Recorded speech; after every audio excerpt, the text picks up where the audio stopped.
Hey there, everyone. Tonight, we're diving deep into the raw, untold story of medieval peasants, the real unsung survivors of history. While kings and knights often steal the spotlight, it's these everyday men and women who lived through the harshest conditions imaginable, facing bitter winters and unforgiving nights with nothing but grit, instinct, and a few clever tricks passed down through generations. Their world was anything but romantic. Imagine relying on makeshift insulation made from straw, mud, and even animal skins, just to make it through the night. These people didn't just live through winter, they battled it, night after night, with barely enough to eat, wearing the same coarse wool garments day in and day out. No fireplaces crackling in cozy cottages, no warm beds layered with plush blankets, just drafty huts made of timber and earth, where even a whisper of wind could chill you to the bone. Before we dive in further, take a second. If you're enjoying this kind of storytelling, hit that like button and consider subscribing, but only if you truly find value in what I create here. I'd also love to hear from you. Drop a comment below with where you're watching from and what time it is where you are. It's always amazing to see how far this community reaches. Alright, if you're watching this at night, go ahead and dim the lights. Maybe turn on a fan for that calming background hum, and settle in. Because we're about to time travel to an era where winter wasn't just a season. It was a yearly trial by nature, a relentless challenge that tested the limits of the human spirit. Now, when most people picture medieval life, they imagine shiny armor, chivalric tournaments, and bustling fairs. But for the average peasant, reality looked drastically different. Winter wasn't magical. It was a constant question. How are we going to survive this one? Their homes, crude and fragile, often built from mud, wood, and thatch. These dwellings had walls so thin you could probably hear a sparrow sneeze outside. There was no insulation, no windows, unless you count small holes stuffed with animal hide. And forget about thermostat debates with your siblings. Your indoor temperature wasn't much better than whatever the wind was doing outside. If it was freezing outdoors, inside was only slightly less bone-chilling. And when night fell, things got even harder. Darkness wasn't cozy, it was overwhelming. The wind screamed like a wild spirit, slamming against the walls. The fireplace gave off just enough heat to warm the toes of whoever sat closest. If you were on the far side of the room, you might as well have been sleeping outside. And clothing, not much help. Peasants didn't have fancy furs or layers of padded warmth. Most wore rough woolen tunics, maybe a cloak if they were lucky. That was it. Night after night, they curled up as close to each other as possible, sharing body heat in a desperate attempt to make it till dawn. But what's truly astounding is not just that they survived, it's how they adapted. With zero modern comforts, they developed their own methods, their own systems, their own resilience.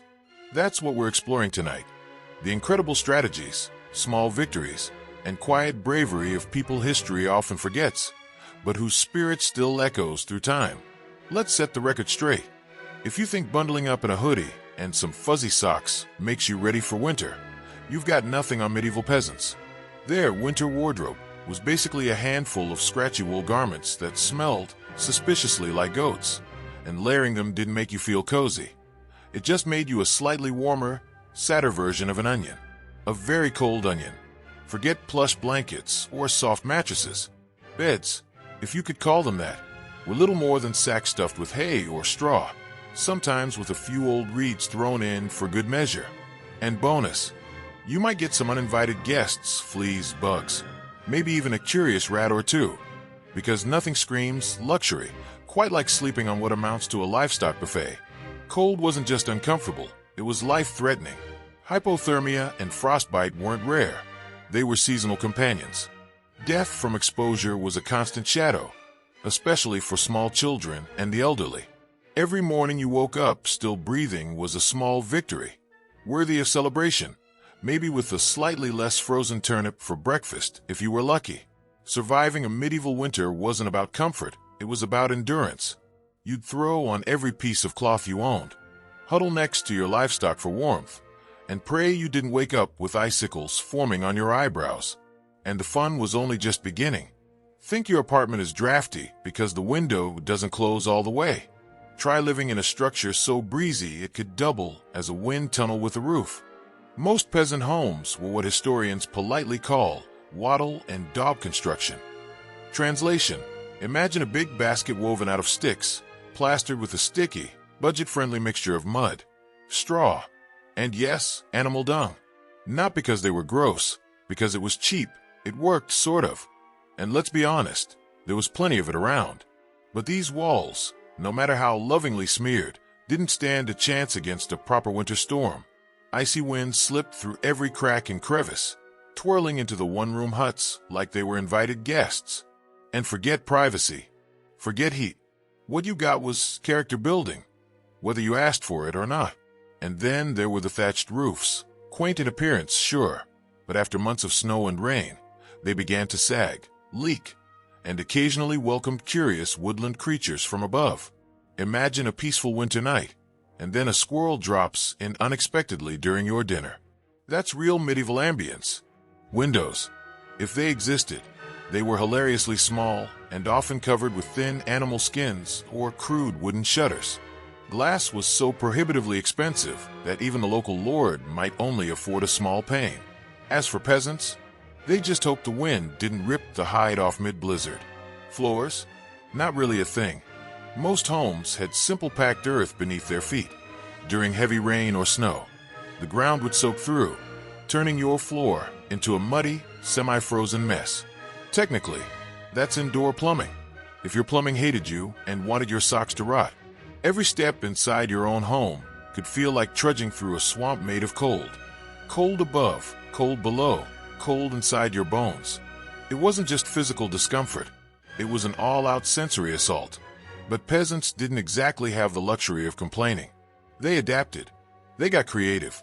Gaps were stuffed with moss or rags, and when things got really desperate, people would rub sheep fat on the walls to keep the drafts out. Yes, sheep fat. At that point, insulation was more about desperation than science. Human warmth became the ultimate resource. Families, animals, sometimes even neighbors all packed together to create a giant, shivering pile of survival. If your walls were falling apart and your best defense against the elements was a mix of goat hair and hope, well, at least you could laugh about it, assuming your teeth weren't chattering too loudly. As if freezing air wasn't enough, the cold would rise from the very ground you stood on. Floors were essentially flattened patches of dirt.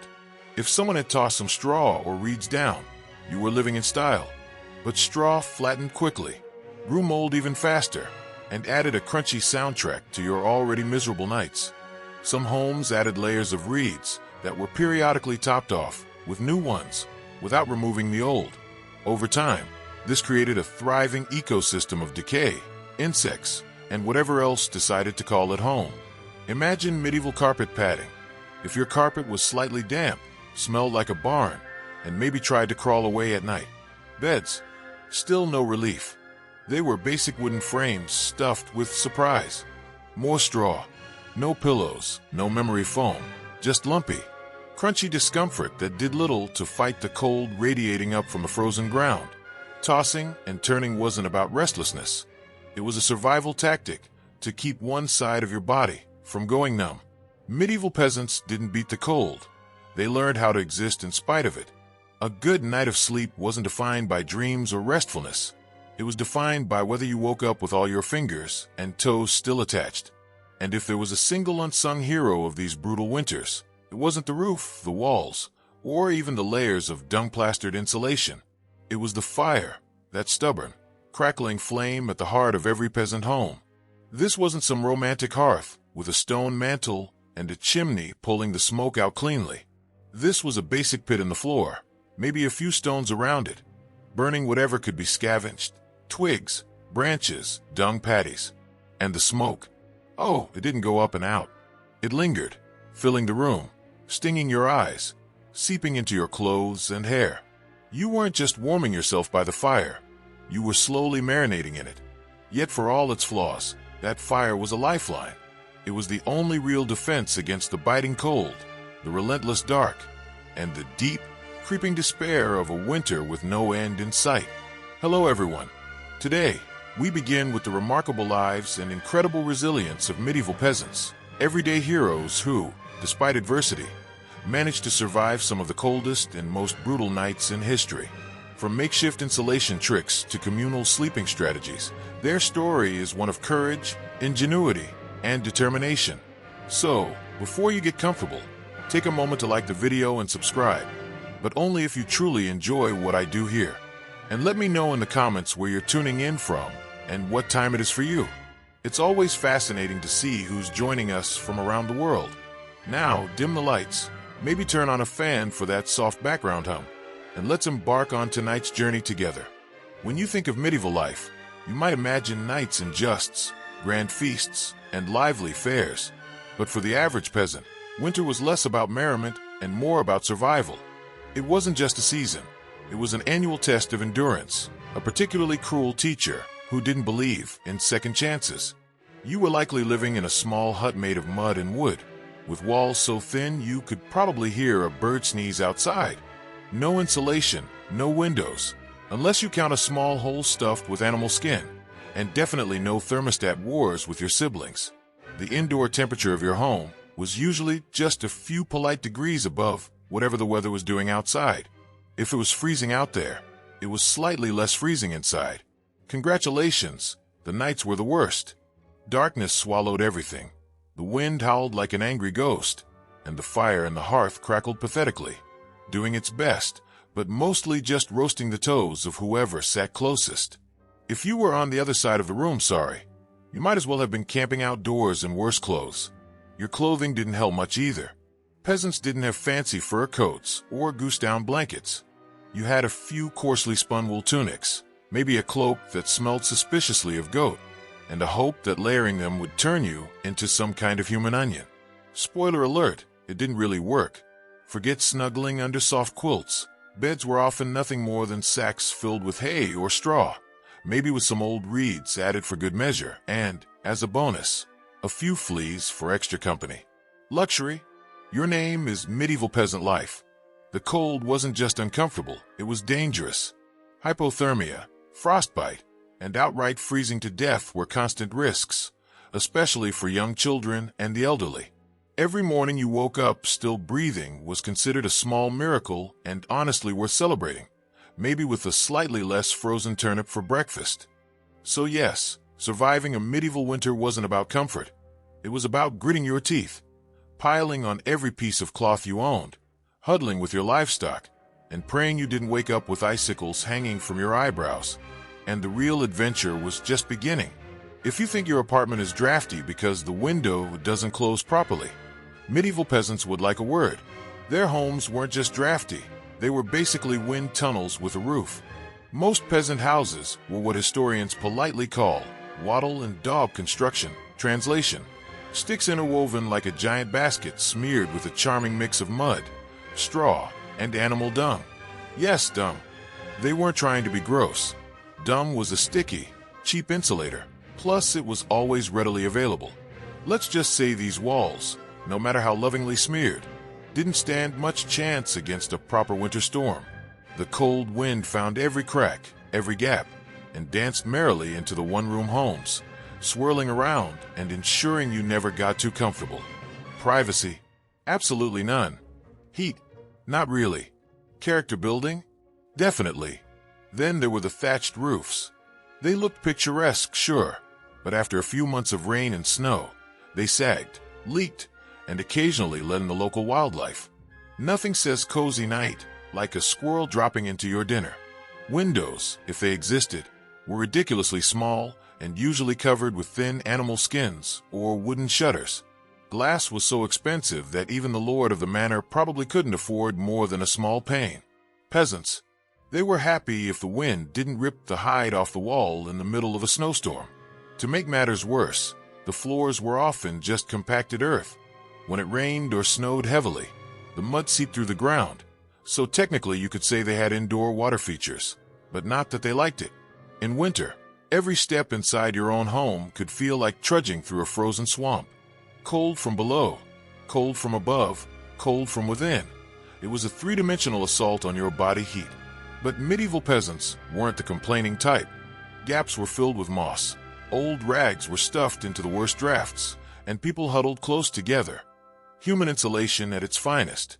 Creativity, stubbornness, and a bit of sheep fat rubbed on the walls were often the only things separating them from becoming medieval popsicles. Because if your house was falling apart and your best protection against the elements involved mud and goat hair, well, at least you could laugh about it. If your teeth weren't chattering too hard, as if the freezing air wasn't enough, medieval peasants also had to battle a silent enemy rising from beneath: the frozen ground itself.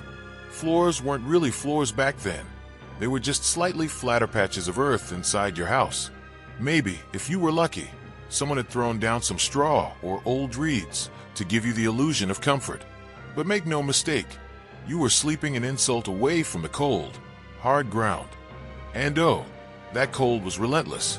It rose from the earth like a malicious little ghost, working its way through the straw into your bones and straight to your soul. If you dropped something on the floor during a winter night, congratulations. It's now part of the medieval permafrost. Peasants tried to fight this cruel battle in a few ways. One method was to lay thick layers of straw on the floor. If you could afford it, or more realistically, if you could steal enough from your neighbor's field without getting caught, you might have a decent insulating barrier. But straw flattened quickly and got moldy even faster, adding an extra crunchy soundtrack to your already miserable nights. Some houses layered dried reeds on the ground instead. Occasionally, they'd throw fresh reeds on top without clearing the old ones. Over time, this created a fascinating ecosystem of decaying plants, fleas, and whatever mysterious creatures decided to move in. It was basically medieval carpet padding. If your carpet was alive, slightly damp, and smelled like wet dog, beds, for those who had them, didn't solve much. They were usually little more than wooden frames packed with, you guessed it, more straw or hay. Instead of cozy mattresses, you had poking, crunchy layers that did little against the cold radiating from below. Tossing and turning wasn't about comfort. It was a desperate, awkward dance to keep the blood flowing and avoid freezing one side of your body. The truth is, medieval peasants didn't conquer the frozen ground so much as learn to live uncomfortably above it. A good night's sleep wasn't about dreams or softness. It was about waking up with all your fingers still attached. And if you could do that, hey, you were doing better than most.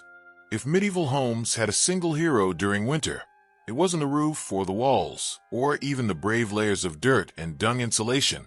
It was the hearth, a stubborn, crackling fire pit that served as the only real defense against the cold, darkness, and general gloom of the Middle Ages. At the center of nearly every peasant home was a simple fire, not a fireplace with a fancy stone mantel, no chimney sweeping the smoke skyward. Instead, you had a basic pit or pile of stones, some half-burned logs, and enough smoke filling the room to make you wonder if you were slowly becoming a ham. That's right, most houses didn't even have chimneys. The smoke did its best to escape through small holes, cracks in the roof, the walls, or directly into your lungs if you were lazy that night. Not ideal for breathing or your overall life expectancy. But on the plus side, it did a great job fumigating fleas and other unwanted guests. Who needs pest control when you're marinating in smoke 24/7? The hearth wasn't just about heat. It was the kitchen, the light source, and sometimes even the medieval version of a television. People sat around the fire telling stories, gossiping, or just staring into the flames because, frankly, there wasn't much else to do after sunset. Keeping the fire alive wasn't just a good idea. It was mandatory. Letting the fire go out overnight was like putting up a sign inviting the cold to come in and finish you off. Plus, rekindling a fire in winter wasn't as easy as striking a match. You had to work with flint sticks, steel, and more prayers than you'd ever offered before. Everyone in the family had the duty of tending the flames, watching the embers, adding peat sticks, or, if you were lucky, a precious piece of dry wood. It was a constant battle between human persistence and the suffocating cold that wanted nothing more than to snuff you out. The hearth didn't guarantee survival, but without it, survival was entirely impossible. It was a small, smoky, often disappointing fire, but in a medieval winter, it was the beating heart of hope. If there was one thing medieval peasants feared more than running out of beer, it was letting the fire go out overnight. Without that flickering warmth, the lifeline, the cold would arrive faster than a tax collector after harvest. And in the depths of winter, rekindling a fire from scratch wasn't just inconvenient, it could be deadly. Lighters didn't exist yet. Dreaming of reigniting the fire meant striking flint and steel together, praying for a single precious spark, and then pampering that spark with tender love and any dry twig you hadn't burned days ago. Imagine trying to do all that in the freezing dark, half asleep, with frozen fingers. Now add a hungry wolf howling in the distance for extra motivation. So peasants got smart. They banked the fire, not in a cozy savings account, but by carefully burying the embers under a mound of ash just before bed. The ash acted like a blanket, insulating the glowing coals and keeping them alive until morning. If you did it right, you could stroll out at sunrise, poke the pile a bit, add fresh wood, and voila, fire without the frostbite.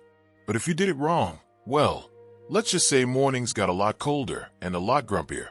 Fire banking was an art passed down from generation to generation, from father to son, like a valuable family recipe. Everyone had their own little secrets. Some said to use only dry ash.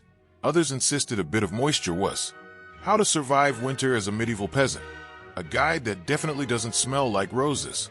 Huddled in the corners, the pigs snorted by the hearth, and the cows lounged luxuriously against the walls, chewing cud like they were paying rent.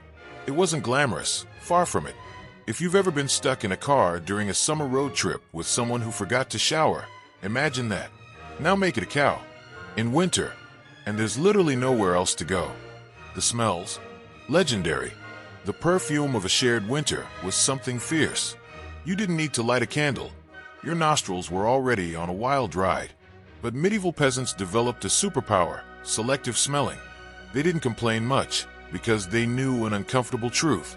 More animals inside meant fewer frozen fingers by morning. And it wasn't just about quantity. There was a pecking order.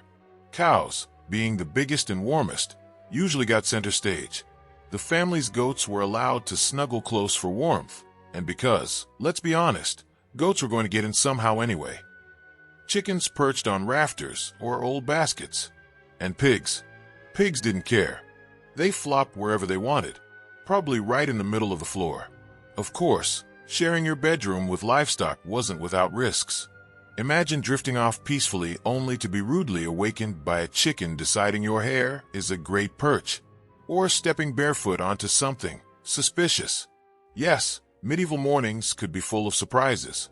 Still, despite the noise, the smells, and the occasional hoof to the ribs, peasants understood one simple truth. Cold kills, and cows cuddle, whether you like it or not. Layered up like an onion that's been through some things. Winter fashion in medieval times wasn't about looking good. It was about not dying. Peasants weren't flipping through the latest trends. They were suiting up like they were heading into battle against the Grim Reaper himself. The rule was simple. If you owned it, you wore it. Sometimes all at once. First, the basic undertunic, a rough, probably not so clean linen shirt, followed by a thicker wool tunic. Then another, if you were lucky, leggings that sagged at the knees, a scratchy cloak over the shoulders, and if you were really winning at life, a patched-up sheepskin thrown over everything like a prized trophy. Congratulations, you're now 10% warmer and 90% itchier. Boots were a luxury. Many peasants just wrapped their feet in cloth or old rags and shoved them into wooden clogs. If the cold still bit, you added another cloth layer and hoped you didn't lose a toe. And forget washing all those layers. Doing laundry in the dead of winter meant dragging everything to a frozen stream, breaking the ice, and waiting 2 days for your one shirt to dry. If it didn't freeze into a tragic shirt popsicle, most peasants wisely decided that smelling like a smoky, sweaty sheep was a small price to pay for not freezing to death. Dirt, the medieval thermal jacket. Here's the twist. All that built-up dirt, grime, and general peasant funk? It helped. Dirt acted as insulation. That crusty, smelly layer of filth sealed in precious body heat. It was like a medieval Gore-Tex jacket, just smellier and way less socially acceptable today. Hats, scarves, and gloves were treasures. A simple wool cap could mean the difference between surviving the night or waking up with your hair frozen to the wall.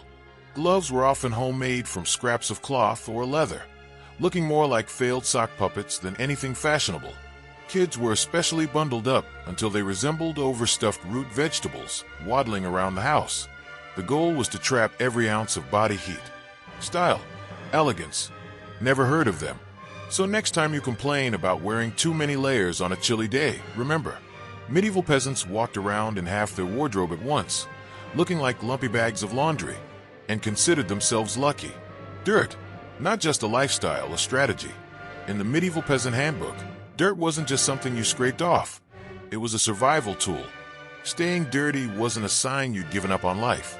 It was tactical, strategic, dare we say genius?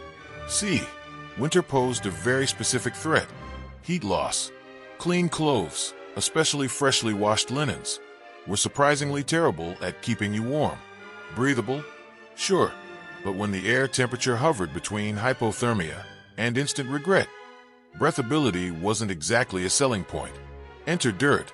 As peasants trudged through their days without washing, layers of filth, body oils, and good old mud built up on their tunics, cloaks, and leggings.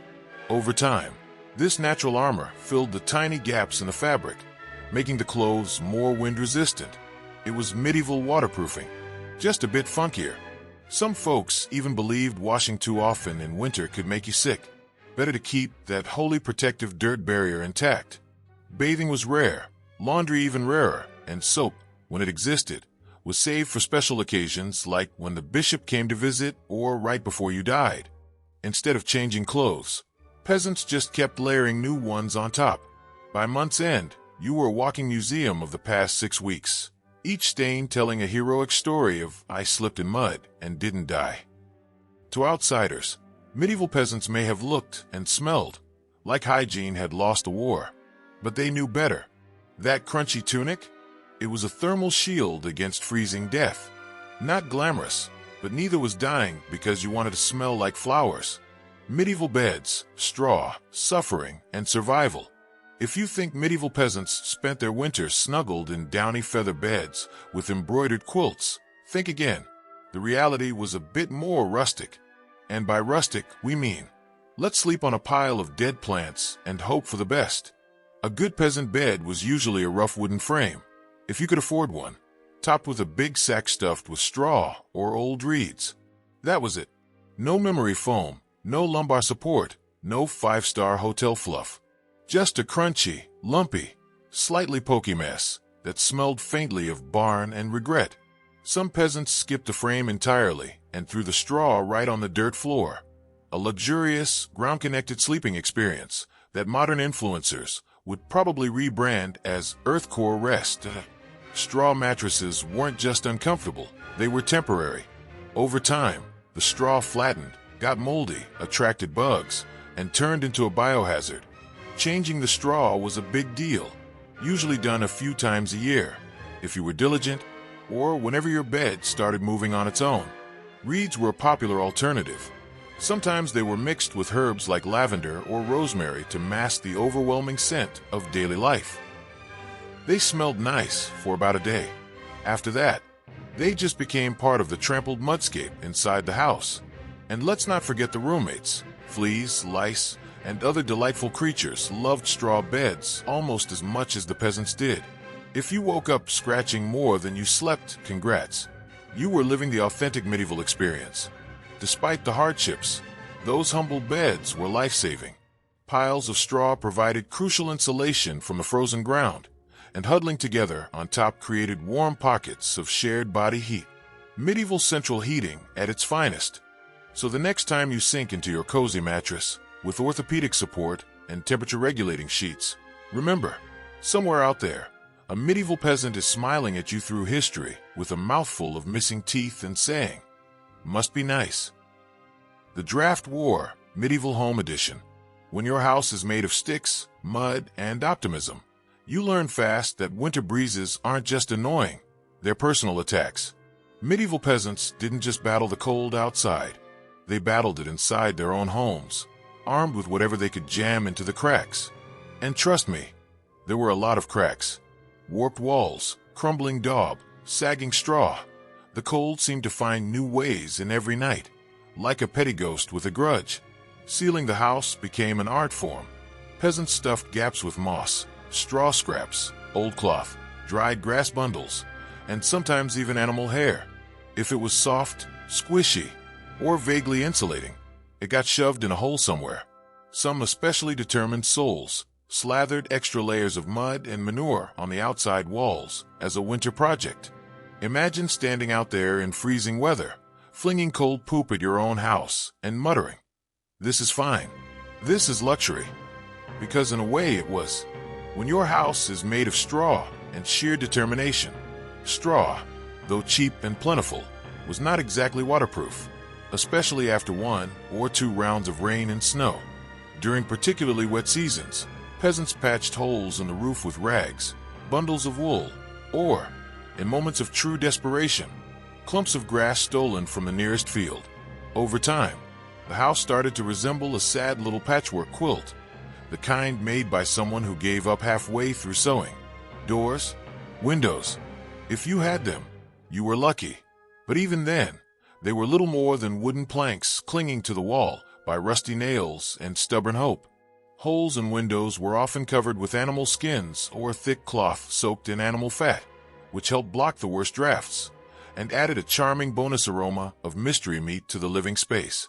Every night was a battle between human ingenuity and the cold, sneaky persistence. 1 minute you were warm, the next a sudden gust would slip through a crack you missed and slap you awake like a frozen hand of doom. But somehow, through grit, cleverness, and the refusal to accept mildly frozen as a permanent state of being, medieval peasants patched, stuffed, and shuffled their way through the worst winters nature could throw at them, 1 fistful of mud at a time. Sleep, only if someone's watching the fire. When the cold bit hard enough to keep you up at night, peasants didn't even pretend that everyone would be sleeping at once. Instead, they developed a winter survival strategy that would make any modern military commander proud: shift sleeping. It wasn't an organized system with whistles or bugles. It was far simpler and much more desperate. Half the family stayed up tending the fire and plugging drafty holes, while the other half curled under bare hides and straw, trying to snatch a few precious hours of half-frozen sleep. The fire needed constant attention. Leave it alone, and it would die, and restarting it was about as easy as convincing a mule to do ballet. So someone had to be on ember patrol. And since no one wanted to get up once they were finally warm, shifts were rotated with grumpy elbow nudges and reluctant stumbles to the hearth. There were no night vision goggles, no midnight snacks, certainly no 5 more minutes snooze buttons, just stiff joints, heavy eyelids, and growing resentment toward whoever snored the loudest during your shift.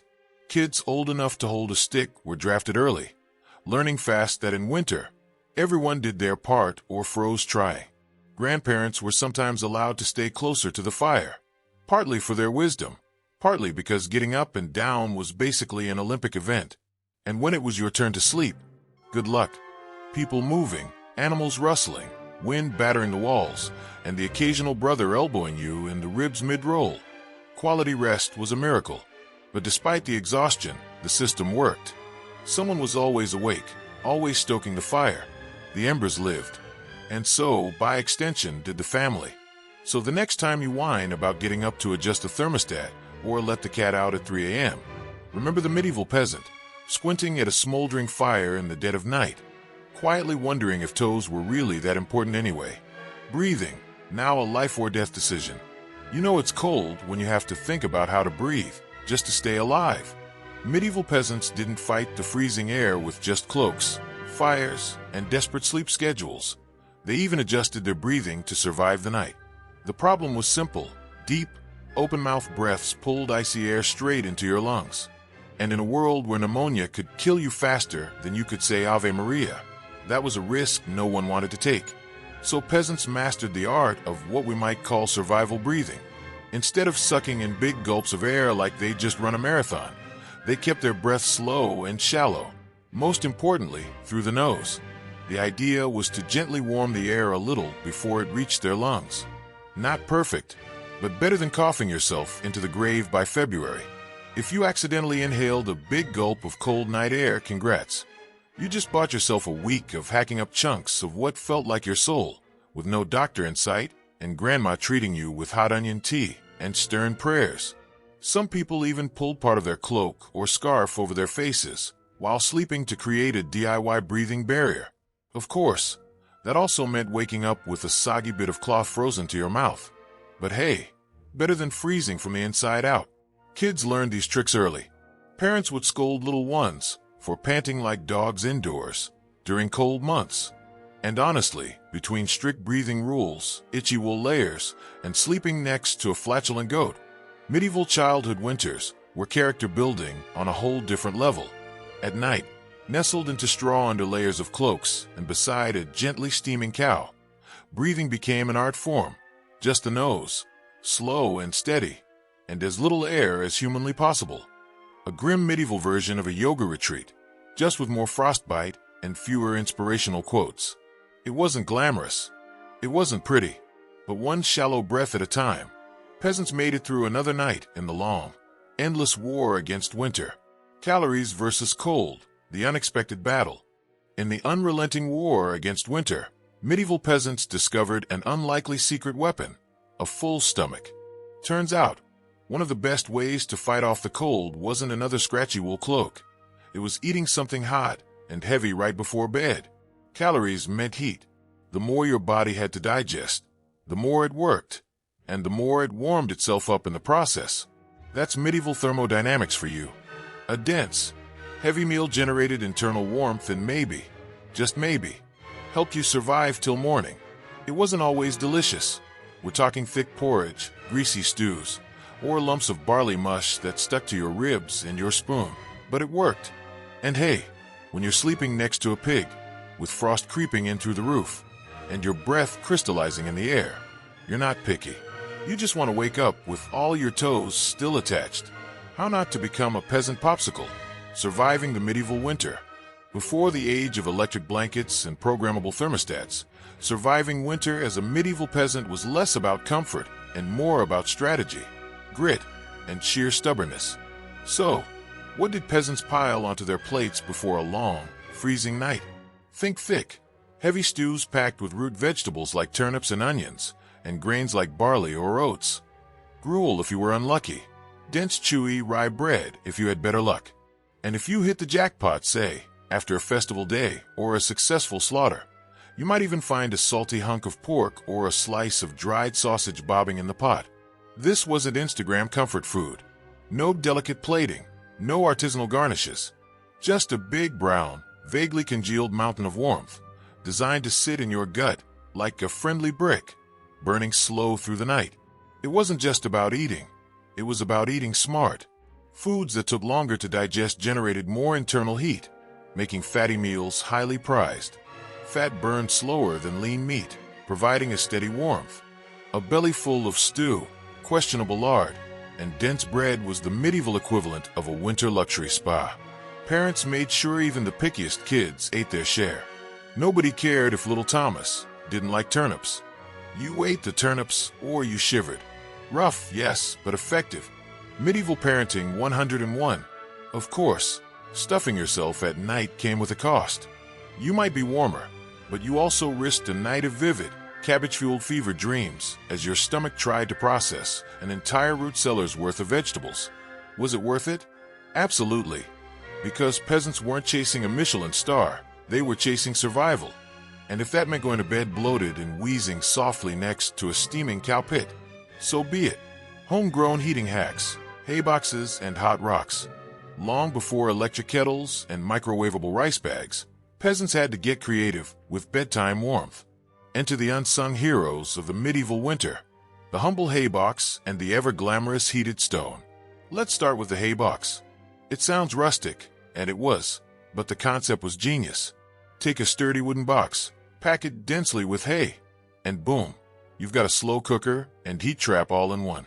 Toss in a pot of leftover stew or a bowl of hot porridge, bury it in hay, cover it up, and several hours later it was still warm enough for a midnight snack. No need to restart the fire and risk burning down your hut. Medieval thermal engineering at its finest. But food wasn't the only thing peasants wanted to keep warm. If hay could retain the heat of a stew pot, why not something better like rocks? And so began the era of the hot stone.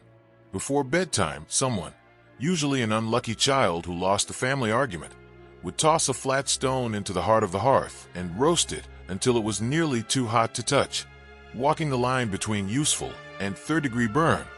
They'd fish it out with old tongs or a stick, wrap it in rags, stuff it into a clay pot or bundle, and tuck it beneath the hay in a mattress or at the foot of the bed. Voila, a medieval heating pad, ready to battle the frozen earth. Of course, if you didn't wrap the stone properly, congratulations. You now had a small house fire. Drop it on your foot, winter injury. But when it worked, it gave off precious, soul-saving warmth that lasted for hours. Not glamorous, but if you were living in a half-frozen hut, luxury meant not waking up with icicles hanging from your nose. Sleeping with the fire, strategic bed placement. In a medieval peasant's home, the fireplace wasn't just where you cooked dinner. It was basically a family member, a smoky, temperamental, sometimes uncooperative, but absolutely essential one. Sleeping arrangements weren't about preference. They were about proximity to fire. The closer you were, the better your chances of waking up not frozen. Infants, the elderly, and the sick got prime real estate. Parents, older kids, and sturdy adults fanned out from there like human insulation. This wasn't just kindness. It was survival math. Babies were fragile heat generators. The elderly were treasured family encyclopedias. And, let's be honest, the source of the best gossip. Keeping them warm wasn't optional. Not that it was all toasty coziness. Toast too close to the fire, and you might wake up with singed hair or a smoldering nightcap. Too far, and you were basically camping in a frozen box. It was a delicate dance, warm enough to survive. Not so close you cooked like a sausage. The fire didn't spread heat evenly, either. It mostly roasted whoever was right in front of it, leaving everyone else clawing for a sliver of the warm zone, like cold lizards fighting for a sunbeam. If you were lucky, you fell asleep facing the fire, one toasty side, one side frozen solid enough to hammer nails with. Feathered furnaces and furry friends. Pets and livestock were part of the equation too. A dog could wedge itself between you and the icy void, a tail dangerously close to the flames. Chickens sometimes perched by the hearth, cooing softly like little feathered guardians of warmth. Every crackle of the logs, every hiss of embers, was a whispered promise. You're alive. You're warm for now. And so the peasants drifted off to uneasy sleep, breath rising in little clouds beyond the fragile circle of heat. It wasn't perfect. It wasn't comfortable. But it was life, held together by a thread of glowing coals. Community or popsicle. Choose one.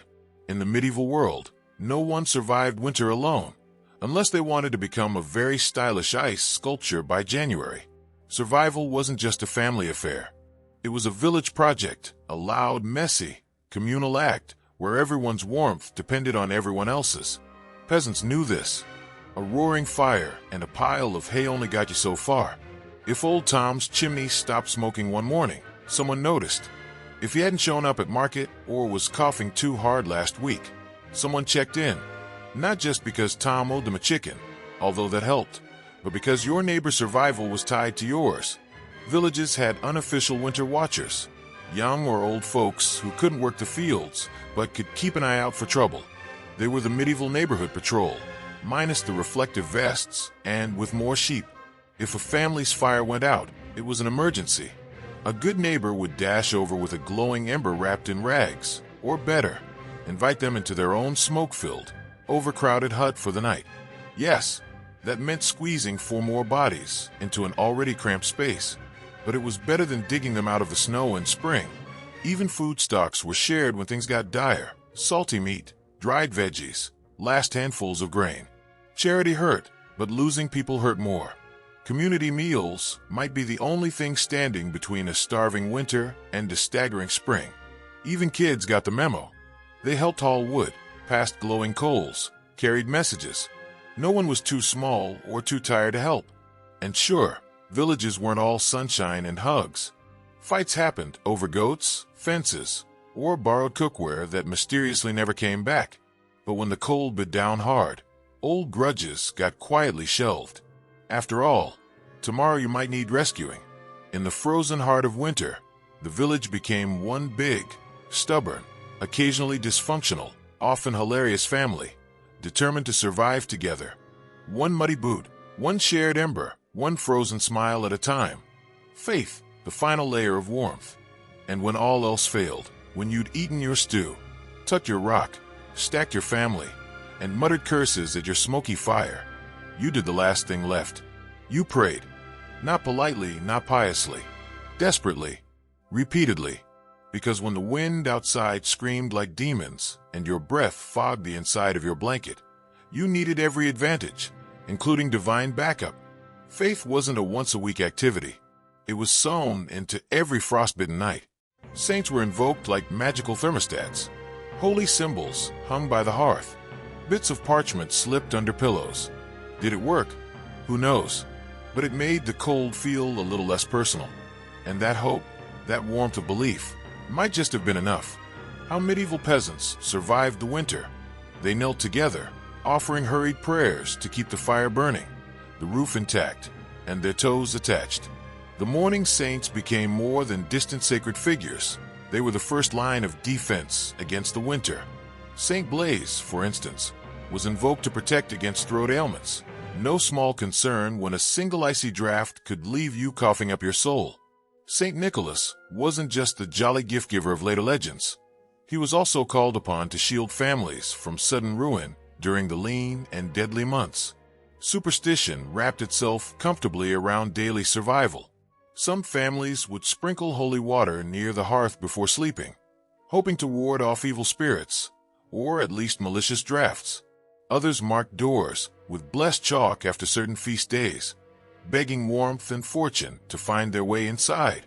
Candles played a sacred role. Vigil candles, often blessed by the local priest or the most devout woman in the village, were sometimes kept burning all night, a flickering plea against the cold darkness clawing at the walls. And of course, no serious winter prayer session was complete without a few promises. Dear Lord, if you just get us through this night, I swear I'll be kinder to my neighbor, even the one who keeps stealing our turnips. Faith wasn't an abstract comfort. It was a daily, urgent conversation. Peasants weren't praying for luxury, only survival. A little warmth, a little food. One more day to stumble through until spring broke the frozen hold over their tiny villages.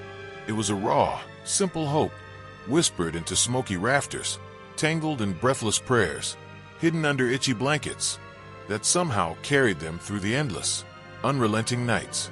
For all the ingenuity, prayer, and stubbornness medieval peasants threw at winter, the truth was terrifying. Sometimes it wasn't enough. And when winter won, it didn't just take a few unlucky souls. It could claim entire families, entire villages. Some winters were especially cruel, like the infamous Great Famine of 1315, when relentless rains destroyed crops, cattle starved, and freezing temperatures turned an already brutal existence into a slow, devastating catastrophe. People grew so desperate that whispered stories told of eating bark, shoe leather, and in the most horrifying cases, each other. Failing to keep the fire alive wasn't just an inconvenience, it was often a death sentence. Without the scarce warmth of the hearth, families huddled together one last time.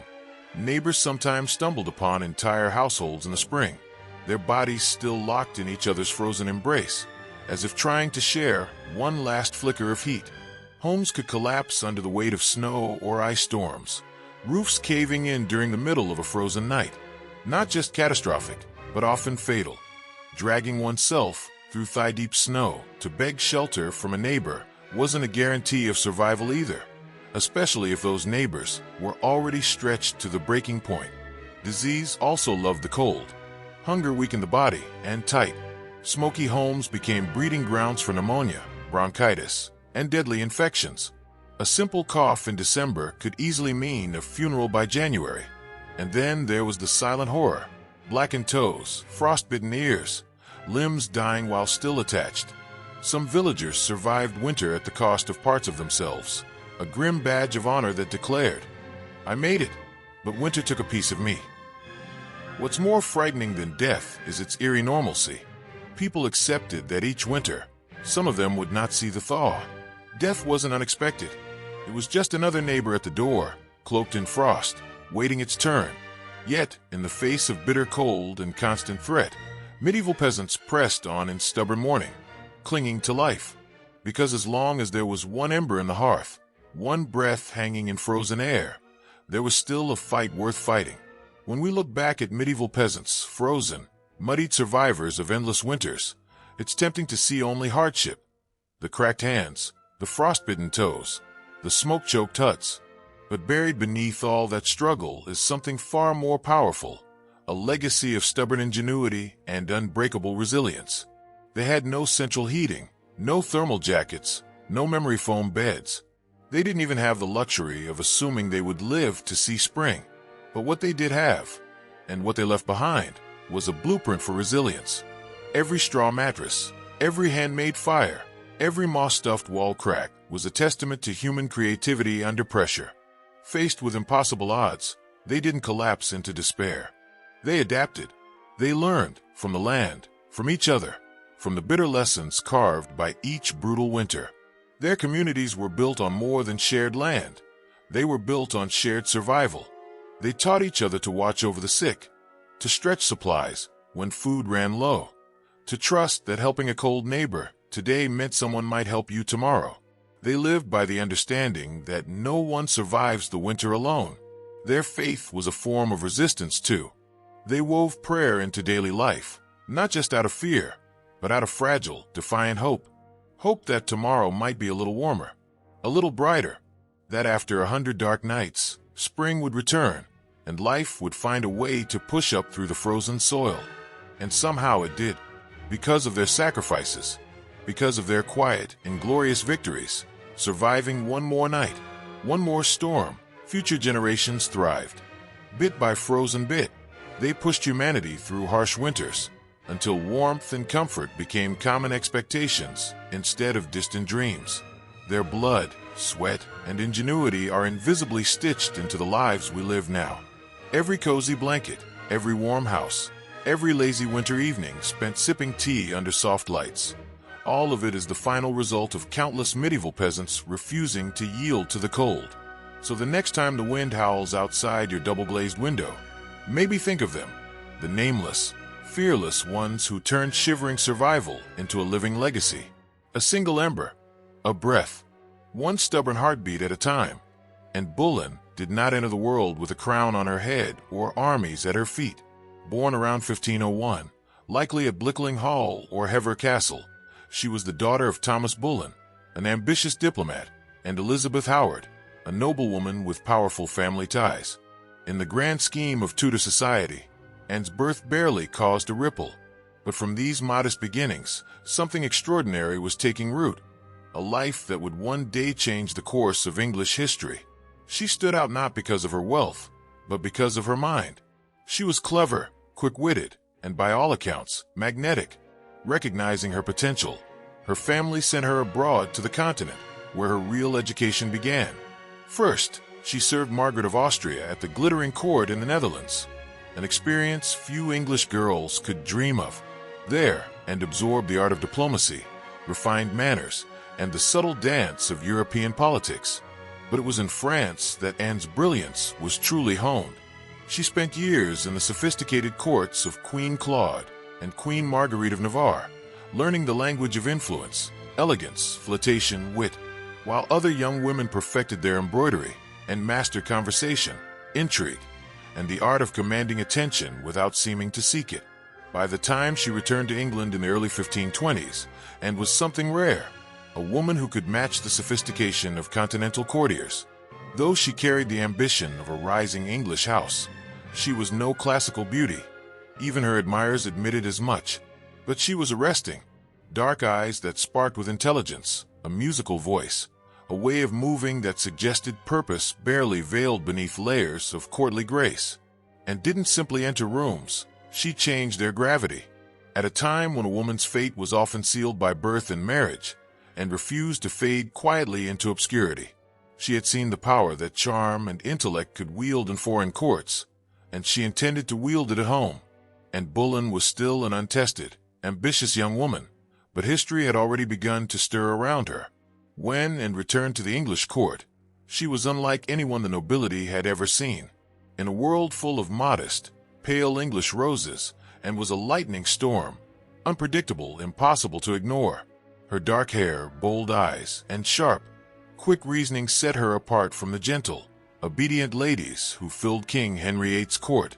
At first, she played the expected role, a lady-in-waiting to Queen Catherine of Aragon. But even in the Queen's shadow, Anne's presence shimmered like a flame too bright to snuff out. She danced gracefully, spoke French with the ease of a native, and laughed with a confidence few dared to display. The men noticed, the women gossiped, the court buzzed with whispers of the impressive Boleyn girl. It didn't take long for her to capture the most dangerous attention of all, that of King Henry VIII himself. Henry was no stranger to flirtation. His court was a playground of whispered promises and secret liaisons, but Anne was different. She did not swoon at his compliments or fall eagerly into his arms like so many others. She provoked, she challenged, she refused. Henry, a man used to instant adoration, was captivated, and the more Anne kept him at arm's length, the more deeply he fell. Letters passed between them, filled with declarations of love, frustration, and longing. Henry offered her the role of royal mistress, the most powerful unofficial position at court. Anne shockingly said no. She would not be another forgotten conquest, another lover lost to time. If Henry wanted her, he would have to make her his wife. It was a gamble so audacious it stunned the court. After all, the king was already married.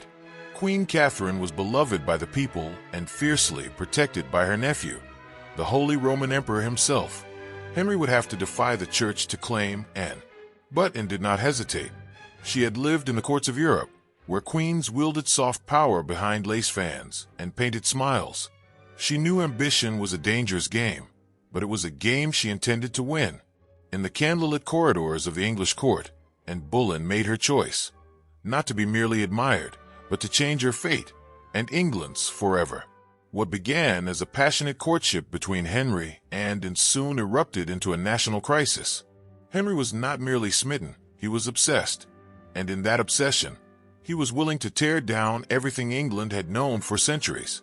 The king's desire to marry Anne faced a small obstacle.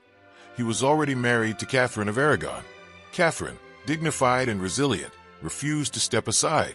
She had been Henry's faithful wife for 2 decades and, in the eyes of God and the English people, his true queen. A divorce wasn't just scandalous, it was nearly unthinkable. But Henry was determined. He convinced himself, and tried to convince others, that his marriage was cursed because Catherine had once been wed to his brother Arthur.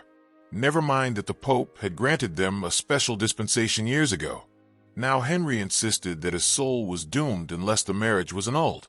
And, for her part, knew she must not seem too eager. She remained just out of reach, alternately fueling Henry's hopes and holding him at bay. Every glance, every word was calculated. She wasn't merely angling for marriage. She was positioning herself to become Queen of England. The court erupted into whispers and factions.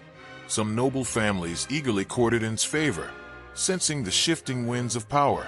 Others clung fiercely to Queen Catherine, horrified at the thought of and replacing her.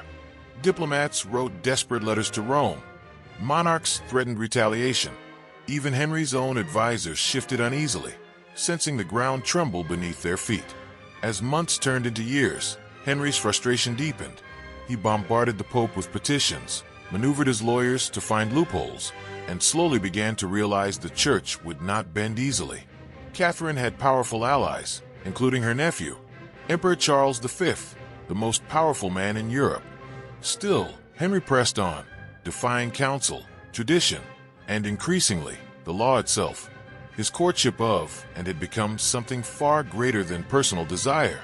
It was now a challenge to the very structure of English political and religious life. And wasn't just winning the heart of a king. She was dragging an entire kingdom into uncharted waters. After nearly 7 agonizing years of maneuvering and diplomatic scandal, Anne Boleyn's gamble paid off. In January 1533, she secretly married Henry VIII, a bold move, given he was still, in the eyes of the Pope and much of Europe, married to Catherine of Aragon.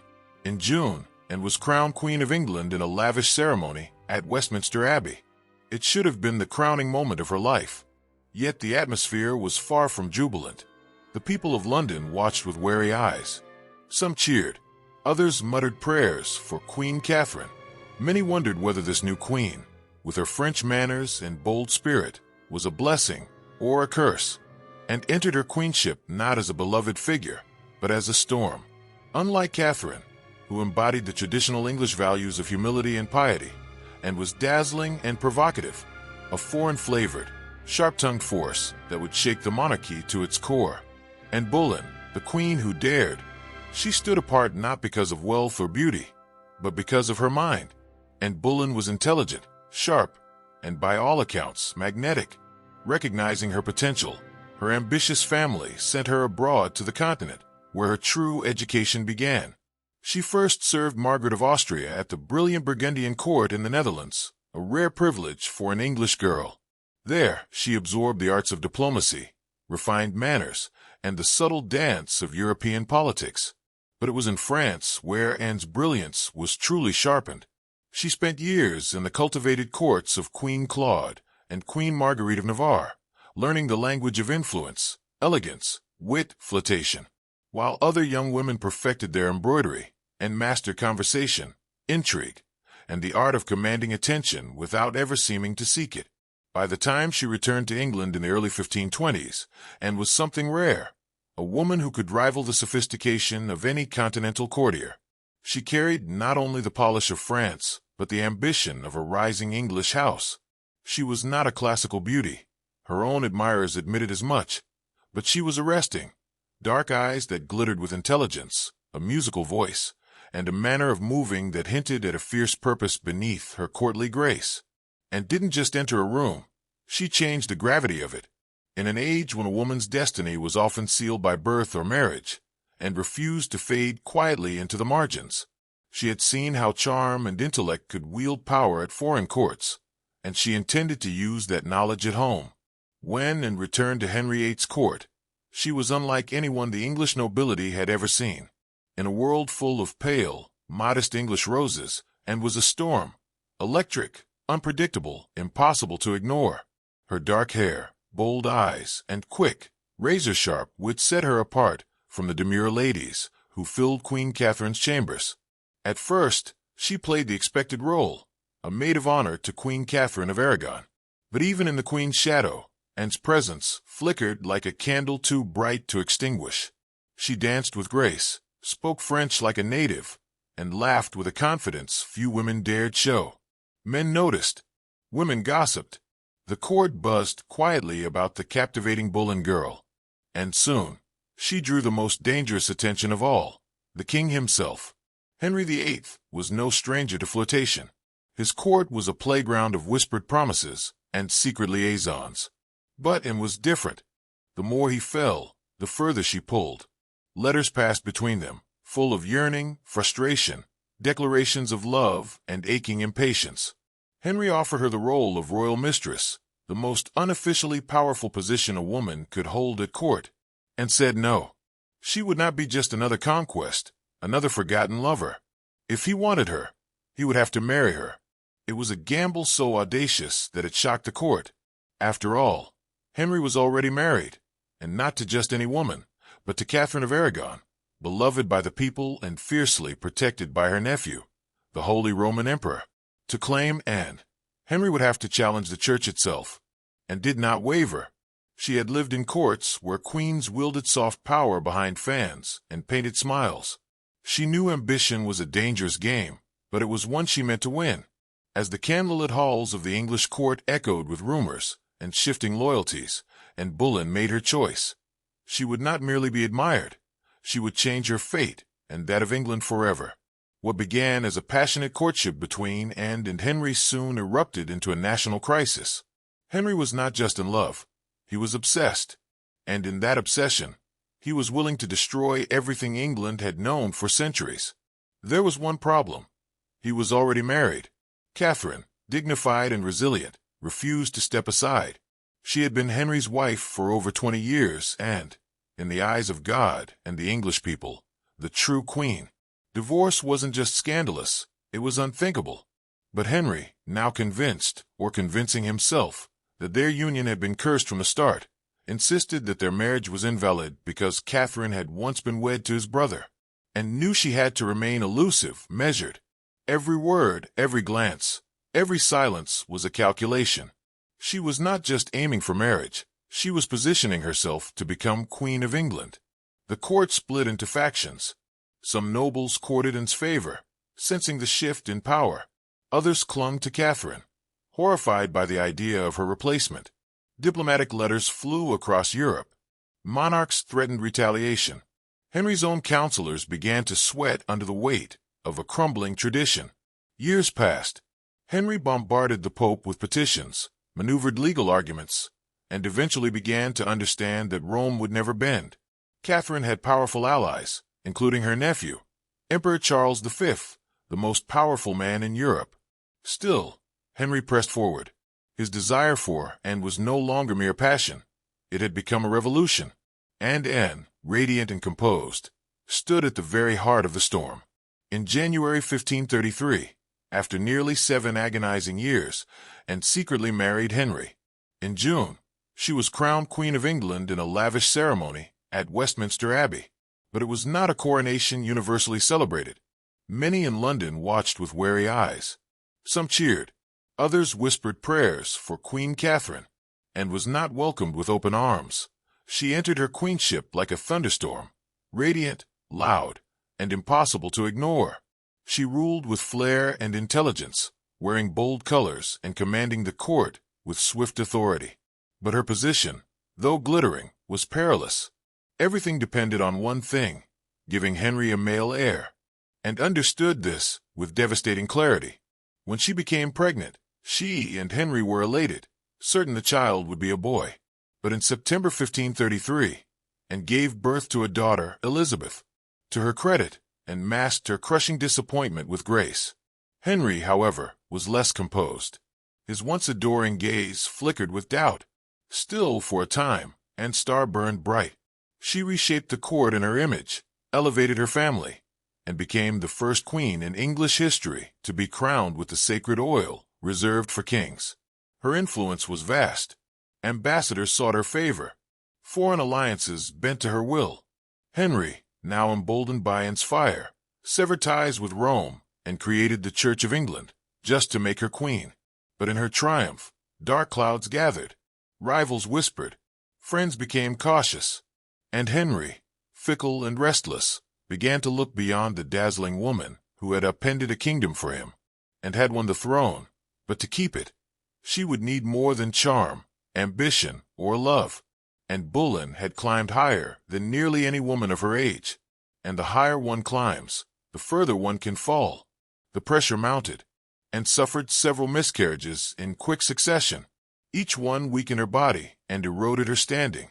Henry, once fervently devoted, grew distant, and argued, pleaded, fought to maintain her place. But the king, who valued obedience nearly as much as beauty, wearied of her defiance. And then came Jane Seymour. Demure, quiet, everything and was not. Jane captured Henry's wandering eye just as Anne's light began to dim. Where Anne had dazzled, Jane soothed. It was a dangerous shift, and Anne, ever perceptive, saw it. She tried to reclaim her place, promising Henry more sons, begging for patience. But the man who had once torn apart Christendom for her now imagined a future without her. Thomas Cromwell, once and staunchest ally in the English Reformation, turned against her. Their alliance had been built on mutual ambition, but their goals had diverged, and wanted reform to benefit the poor and check noble greed. Cromwell wanted order, power, and no interference. Her boldness made her dangerous, and in Henry's changeable heart, love had hardened into suspicion. Cromwell saw his chance. He knew the king wanted out, but not the humiliation of divorce. So he offered a darker solution. If Anne could be removed by disgrace, not annulment, Henry could be free, and his pride intact. The accusations were monstrous. Adultery, incest, treason, and the proud, brilliant queen was painted as a seductress, a conspirator, a threat to the very crown she had helped redefine. Cromwell twisted her courtly flirtations into damning testimony. Under torture, confessions were extracted. Her own brother, George Bullen, was implicated. The charges were absurd. Dates and locations contradicted each other. But truth no longer mattered, and saw the trap closing. She fought, appealed to Henry's memory, to their love. But he would not face her. In May 1536, and was arrested and taken to the Tower of London. As the great gates shut behind her, she knew she was no longer queen. She was a prisoner, and Bullen stood before a court of peers, many of whom owed their status to her rise. Now they sat in judgment, ready to erase the woman who had once changed England's destiny. The charges, adultery with multiple men, incest, treason, were a dark performance, designed to give Henry what he wanted. Her fall, wrapped in a shroud of legality, and defended herself with the same fire that had once won the king's heart. She denied every charge with precision, dignity, and the unbroken composure that stunned even her enemies. But it was in vain. The verdict had been written before she set foot in court. Her brother George and the other accused men were sentenced to death, and was condemned to die by beheading, a mercy compared to the usual traitor's death. When the sentence was read, she did not break. She stood tall, pale but fierce. On the morning of May 19th, 1536, and Bullen walked to the scaffold in a gray gown and a crimson cloak. She addressed the crowd with quiet grace, asking them to pray for the king. She knelt, her eyes fixed on eternity, and with one clean stroke of a French sword, her life ended. She had risen like a storm and fallen like a queen, and in the echo of her final breath, England would never be the same. Unshaken in those final moments before being led back to her cell, she spoke clearly, declaring that she was prepared to die and prayed that God would have mercy on her soul. As the heavy doors of the chamber closed behind her, the court exhaled in relief. The storm that was, and had been brilliant, dangerous, unforgettable, and now it was nearly over. And yet, they did not understand. They were not erasing in Bullen. They were immortalizing her, in betrayal, in tragedy, in legend.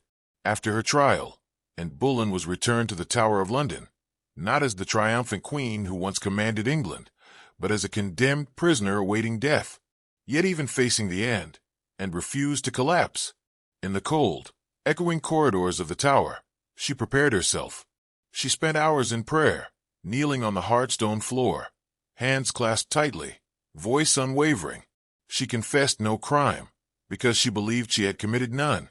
She said she was not afraid to die, but she prayed her death would bring peace to the realm and perhaps mercy for her little daughter, Elizabeth. Her ladies-in-waiting, the few who remained loyal, wept in private, and comforted them instead of the other way around. She joked, bitterly, at times, that she would be remembered as the queen who lost her head. In her dark humor was the stubborn spark that made her unforgettable. Henry VIII, meanwhile, showed no sign of mercy. He had already turned his gaze to Jane Seymour before Anne's execution date was even set. For Anne, this final betrayal, from the man who once tore down a kingdom for her, must have been the deepest cut of all. On May 18th, 1536, and was told she would die the following morning. She slept little that night, spending her last hours in prayer, asking God to forgive those who had wronged her, and perhaps to forgive herself for the ambition and pride that had brought her to this place. Henry, in a final flicker of royal kindness, arranged for a French swordsman to carry out the execution. A cleaner, quicker, less brutal death than the axe. A small mercy, purchased perhaps more for the king's conscience than for Anne's comfort. At dawn, and dressed carefully for her final moment, a dark gray damask gown trimmed in fur, a short crimson kirtle beneath, the colors of dignity and sacrifice. She pinned her dark hair beneath a simple hood, ready to meet the blade with grace. As the cold morning mist curled around the tower's stone courtyard, and Bullen, the surviving queen mother of the Bullen line, stepped forward, there would be no tears, no pleas, only one last act of courage before the judgment of history. Her end was near, but her story was only just beginning. On the morning of May 19th, 1536, and Bullen climbed the scaffold built within the walls of the Tower of London. A small crowd had gathered, courtiers, guards, a handful of witnesses, all wrapped in silence, as if even the stone walls held their breath. and stood tall in her gray gown, fluttering slightly in the morning breeze. She looked thinner than at court, her face pale but composed. There was no hysteria, no broken sobs. If anything, she faced death with the same fierce dignity that had once shaken a kingdom to its knees. She spoke briefly, carefully choosing her final words. She did not accuse. She did not defend. She prayed for the health and prosperity of the king, the very man who had abandoned her. In those final moments, and offered not a confession, but forgiveness. Her courage stunned even those who had come to watch her fall. The French executioner, brought specially to ensure a swift death, stepped forward and knelt upright, hands folded in prayer, eyes lifted toward the heavens. A small white cloth was tied around her eyes. She remained still. The sword flashed once, silent and quick, and in Boleyn, Queen Mother, maker of history, was no more. She was buried quickly in an unmarked grave within the Tower grounds, laid to rest in a narrow chest, because no proper coffin had been prepared for her. A queen once crowned in gold, now left to vanish without ceremony. But in story did not end in that cold grave. Her daughter Elizabeth, the child whose birth had once disappointed a king, would become one of England's greatest monarchs. Elizabeth I, the Virgin Queen, whose reign would witness the flourishing of English power, art, and global influence. A queen who inherited her mother's fierce spirit, sharp mind, and unyielding resilience. And Boleyn changed the course of England forever. Her ambition helped spark the break with Rome and the birth of the Church of England. Her fall showed the world that even queens could be discarded. But through her blood, through Elizabeth's legacy, and burned brighter than any crown she had worn in life.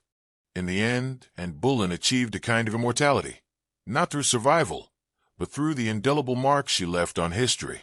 And while Anne fell in another age, another world was beginning to boil. By the early 1770s, the American colonies were simmering like a pot left too long on the fire. The relationship with Britain, once seen as the proud mother country, had soured. Resentment, suspicion, and growing fury bubbled just beneath the surface. It had not begun with tea. Years earlier, the Stamp Act had infuriated colonists by placing taxes on everything from newspapers to playing cards. Then came the Townshend Acts, taxing essential goods like paper, glass, and paint. Each new law passed thousands of miles away by a parliament in which the colonists had no voice was another spark landing in dry brush. At first, the anger came in polite petitions and fiery pamphlets. Colonial assemblies drafted grievances. Merchants organized protests and boycotts. Writers like Samuel Adams and John Dickinson filled newspapers with passionate arguments for liberty and rights. But over time, frustration deepened into something darker, a slow realization that Britain was not listening. Worse, Britain did not care. Many colonists clung to hope that if they made enough noise, reasoned hard enough, Parliament would repeal the taxes. And sometimes it did. The Stamp Act was repealed after fierce colonial protest. But each small victory was followed by fresh legislation, new taxes, fresh insults. It was never about the money. The taxes themselves were modest by British standards. What enraged the colonists was the principle that they were being taxed without consent, treated as subjects rather than citizens, ruled as distant possessions, not partners. Nowhere more than in Boston did the fire burn brighter. The Sons of Liberty, a secret, impassioned group of patriots, grew louder and bolder. In 1770, tensions exploded in violence when British soldiers fired into a crowd of unarmed civilians in what would become known as the Boston Massacre. Blood had already stained the cobblestones. Trust was gone. By 1773, the colonies were teetering on the edge. One final insult would push them into open defiance, and it came not in the form of soldiers or new laws or armies, but in the quiet, seemingly harmless shape of crates filled with tea. The colonists didn't yet know it, but the night that tea drifted on the cold waters of Boston Harbor, the world would change forever. All of this happened not because of the price of tea, but because of the principle behind it. The Tea Act left a hated tax on tea firmly in place. Accepting the tea, even at a discount, would mean acknowledging Parliament's right to tax the colonies without their consent, something unthinkable to many Americans. It would be a surrender of the liberties they had fought to protect for over a decade. The news of the Tea Act spread like wildfire through the colonies. Merchants were furious to see their livelihoods threatened by a monopoly that would crush local trade. Patriots were enraged by the hidden message that the Crown still believed it could do as it pleased. In Boston, the reaction was especially fierce. This was a city already marked by the Boston Massacre and years of economic hardship. Bostonians recognized the Tea Act for what it was, a trap disguised as a bargain. Refusing the tea became a matter of honor, a decisive test of loyalty to the cause of liberty. Public meetings filled the newspaper columns, burned with fiery rhetoric. Groups like the Sons of Liberty, led by Samuel Adams and others, organized boycotts and vowed that no tea from the East India Company would be unloaded, sold, or consumed on American soil. Across the colonies, ships carrying the controversial tea were rejected by local resistance. From New York to Charleston, the message was clear. It could not be bought. But in Boston, the situation changed. 3 ships, the Dartmouth, the Eleanor, and the Beaver, arrived and anchored in the harbor. They refused to leave. Royal officials insisted the tea must be unloaded. The colonists refused. A standoff emerged, tight as a drawn bowstring. The tension was unbearable. A single act would break it, and history would never be the same again. As the British tea ships sat stubbornly anchored in Boston, the harbor city transformed into a powder keg. Each day without resolution increased the tension. Boston was not just resisting, it was preparing for a fight. In taverns, churches, and public squares, angry colonists debated what to do. The Sons of Liberty, led by fiery voices like Samuel Adams, John Hancock, and Paul Revere, moved quickly to organize resistance. They published public notices urging citizens to boycott British tea and held tumultuous meetings, packed with farmers, artisans, and merchants. Each meeting added fuel to the fire. The Old South Meeting House became the nerve center of the resistance. Thousands crowded the wooden hall, their breath misting in the air, their voices rising in defiance. Resolutions were passed. Speeches were made. Tempers boiled. Every vote against unloading the tea was another blow against British authority. But time was running out. British law required that imported goods like tea be unloaded and taxed within 20 days. If not, the customs officers could seize the cargo and collect the tax by force. The Sons of Liberty knew, if the tax was paid, even under protest, the principle would be lost. It was no longer just about tea. It was about whether the colonies would accept being treated as subjects without rights, or stand up and fight for their future. Royal Governor Thomas Hutchinson held firm. He refused to let the ships leave without unloading their cargo. He demanded that the law be enforced. Colonial outrage be damned. Backing down meant admitting the colonies were governed by mobs, not monarchs. The standoff became a spectacle. Every man, woman, and child knew something was coming. You could feel it in the air, the sharp, cold tension before a storm, when the world holds its breath. All it would take was a spark to ignite an explosion. And somewhere between the crowded streets and the brimming hearts of Boston, a decision was silently forming, a plan that would echo across oceans and empires. December 16, 1773 dawned gray and cold over Boston, a city balanced on the edge of history. For nearly 3 weeks, the tea ships had sat in the harbor like ticking time bombs. Now the final deadline had come. According to British law, the tea had to be unloaded and taxed within 20 days of the ship's arrival. If not, customs officials could seize the cargo. British troops could be called in to enforce the law. Everyone knew it. Everyone knew what was at stake. If the tea reached the shore, the principle would be lost. If the colonists allowed it, even once, their cause, their claim to rights and liberty, would collapse. That morning, thousands of Bostonians and neighboring colonists packed the Old South Meeting House, the largest building in the city. Some had walked for miles through frozen countryside just to be there. The meeting was so packed that men spilled into the streets, straining to hear the fiery speeches echoing through the hall. Samuel Adams, the iron voice of rebellion, presided. Speaker after speaker rose to denounce the Tea Act, to cry out against tyranny, to demand immediate action. But even amid the defiance, uncertainty hung heavy. What could be done without sparking an open war? How could they stop the tea without unleashing brutal retaliation? As the afternoon wore on, riders galloped in with grim news. Governor Hutchinson stood unmoved. The ships would not be allowed to leave without unloading. The tea would be seized. The tax would be collected by the king's law. The crowd roared in fury. The walls of the meeting house seemed to tremble. But Samuel Adams remained calm and spoke the words that signaled the end of debate. This meeting can do nothing more to save the country. A simple phrase, but everyone knew what it meant. No more petitions. No more compromises. Action would be taken. Outside, a war cry tore through the gathering darkness. Signalmen disguised themselves quickly, smearing soot on their faces, draping themselves in blankets and feathers in a rough imitation of Mohawk warriors. They were not trying to deceive anyone. It was a symbol, a message no one could mistake. The deadline had passed. Boston would answer, not with words, but with defiance. As twilight deepened on December 16th, 1773, the silent streets stirred. Figures moved through the shadows, ordinary men in rough blankets, their faces blackened with soot, some adorned with feathers. They weren't pretending to be Mohawks. Their disguise was symbolic, a rebirth, a stand for something new, something fierce. By the dozens, they made their way to Griffin's Wharf, where the Dartmouth, Eleanor, and Beaver lay anchored. The harbor water churned dark and cold beneath them, thick with the bite of winter air. There were no drunken shouts, no chaos. This was no riot.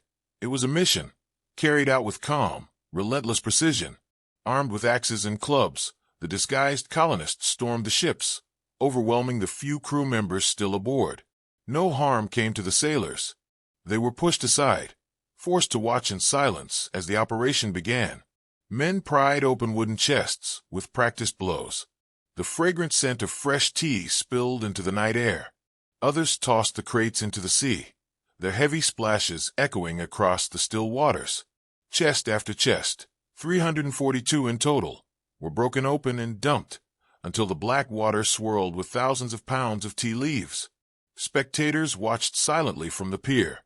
British guards stationed nearby did nothing, whether out of confusion, sympathy, or fear of escalation.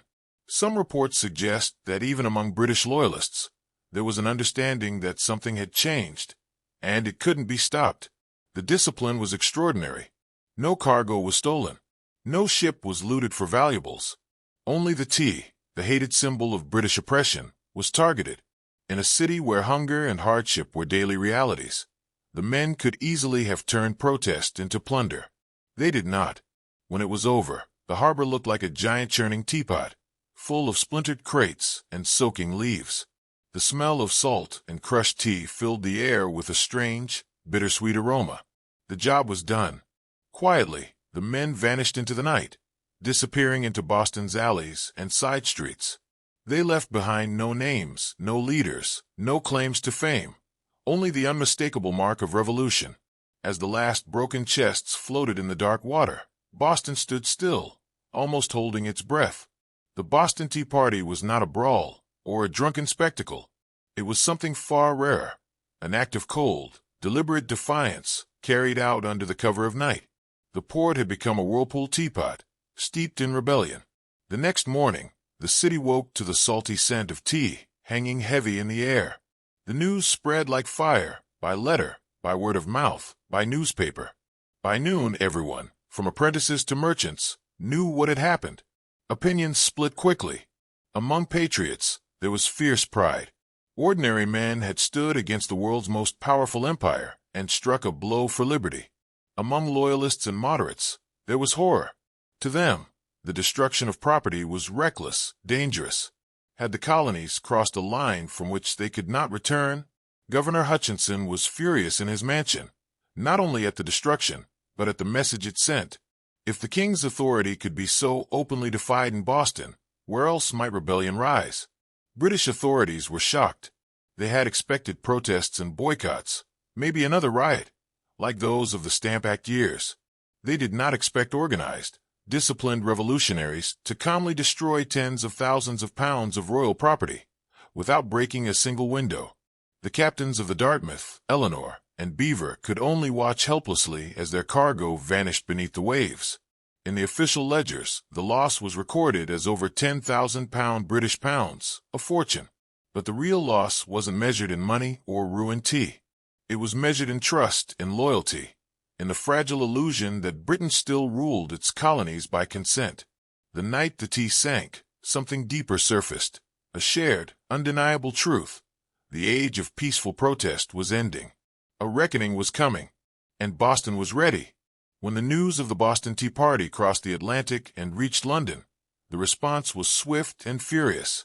To the British authorities, it was not just a protest, it was a rebellion, an open and mocking challenge to royal authority that could not be ignored. King George III, upon hearing the news, reportedly turned cold with rage. Parliament, already frustrated by years of colonial disobedience, exploded in outrage. They demanded punishment, not just for Boston, but as a warning to all American colonies. The result was a series of laws so severe that they were soon called intolerable acts in America. The first blow came quickly, the Boston Port Act. In a brutal strike, Parliament ordered the closing of Boston's busy port, the city's economic lifeline, until the destroyed tea was paid for and order restored. No ships could enter or leave. Trade vanished. Goods and supplies dried up. Boston, once vibrant and noisy, grew quiet, its docks eerily still. But the punishment didn't stop there. The Massachusetts Government Act stripped the colony of its rights to self-government, placing it firmly under officials appointed by the king. The Administration of Justice Act allowed royal officials accused of crimes to be tried in Britain, a clear message that British authorities were untouchable and that the colonies should know force was an option. British soldiers were quartered in Boston, living among the very citizens they were meant to subdue. The message was clear: rebellion would be crushed. Liberty was a luxury the crown would no longer tolerate. But Parliament's heavy hand had an unintended effect. Rather than scaring the other colonies into submission, the news of Boston's suffering outraged them. Its closed port, its starving people under martial law, awakened deep sympathy and righteous anger across America. Carts loaded with food and supplies arrived in Boston from neighboring colonies. Letters of support, promises of unity, and secret meetings began to bind the once fractured colonies together. What had once been Massachusetts's problem was quickly becoming an American one. In punishing Boston, Britain hoped to make an example of it. Instead, they made it a symbol, a rallying cry for resistance. The flames of revolution, once flickering in isolated pockets, now began to blaze from colony to colony, and they would not be easily extinguished.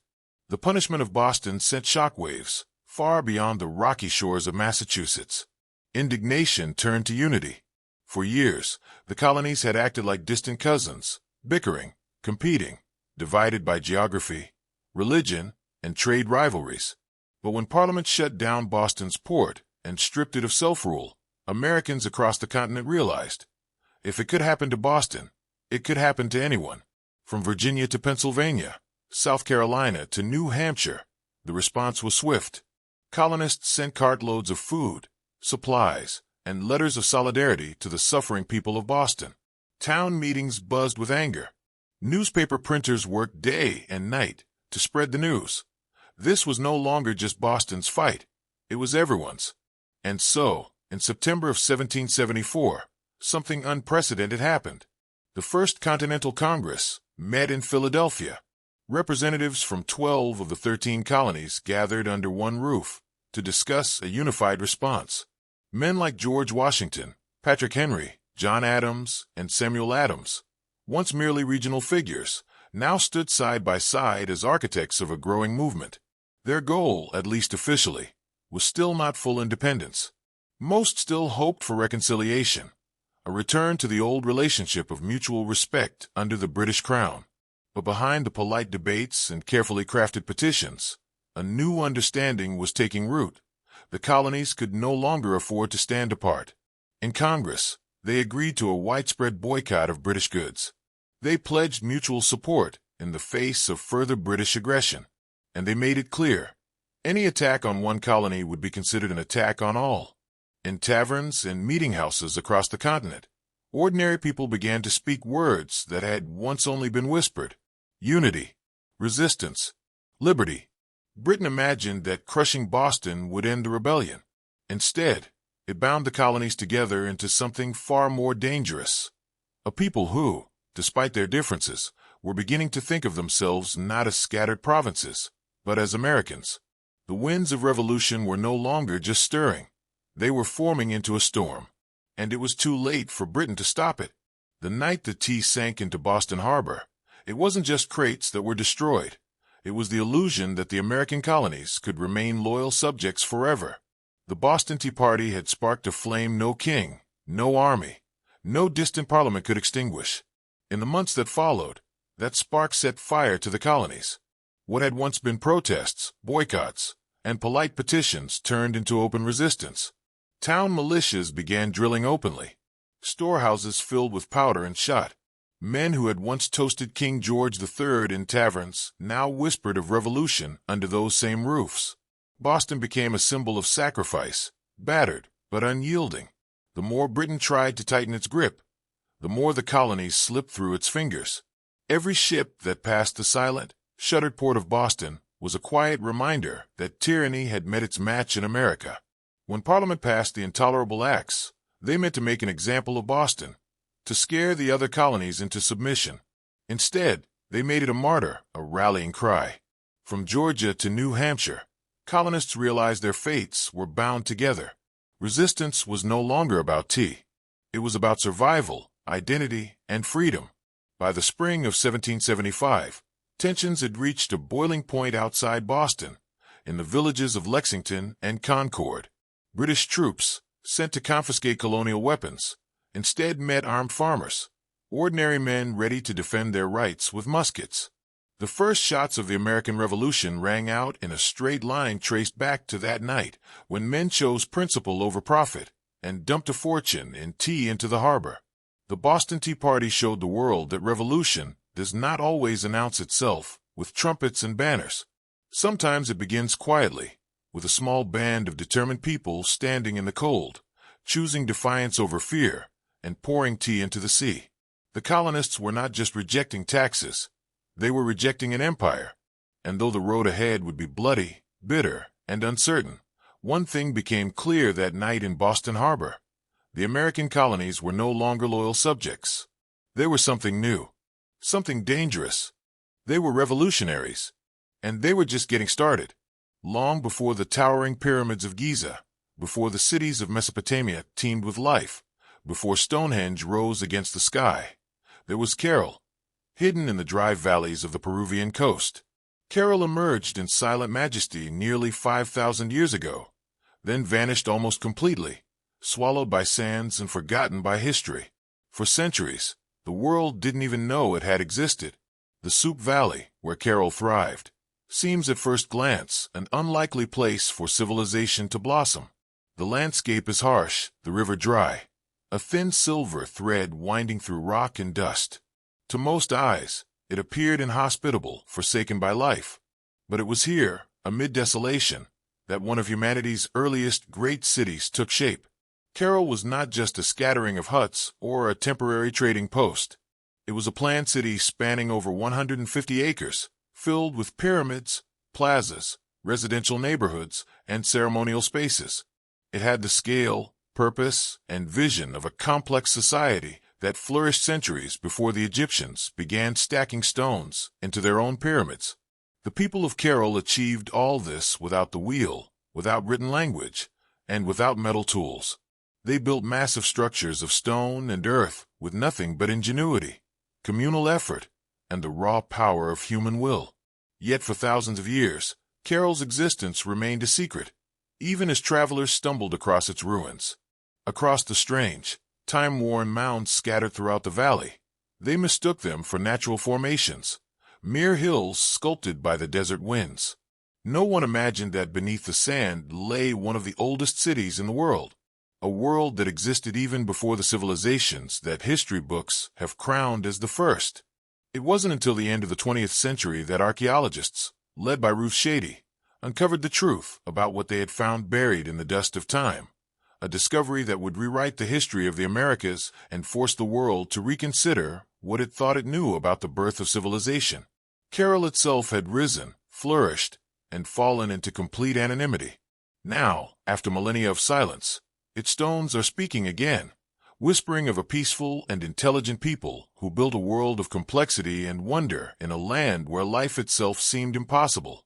And this was only the beginning of their story. At first glance, the Soothe Valley appears to be a place where life must struggle to exist. Fierce winds sweep across endless stretches of sand and stone.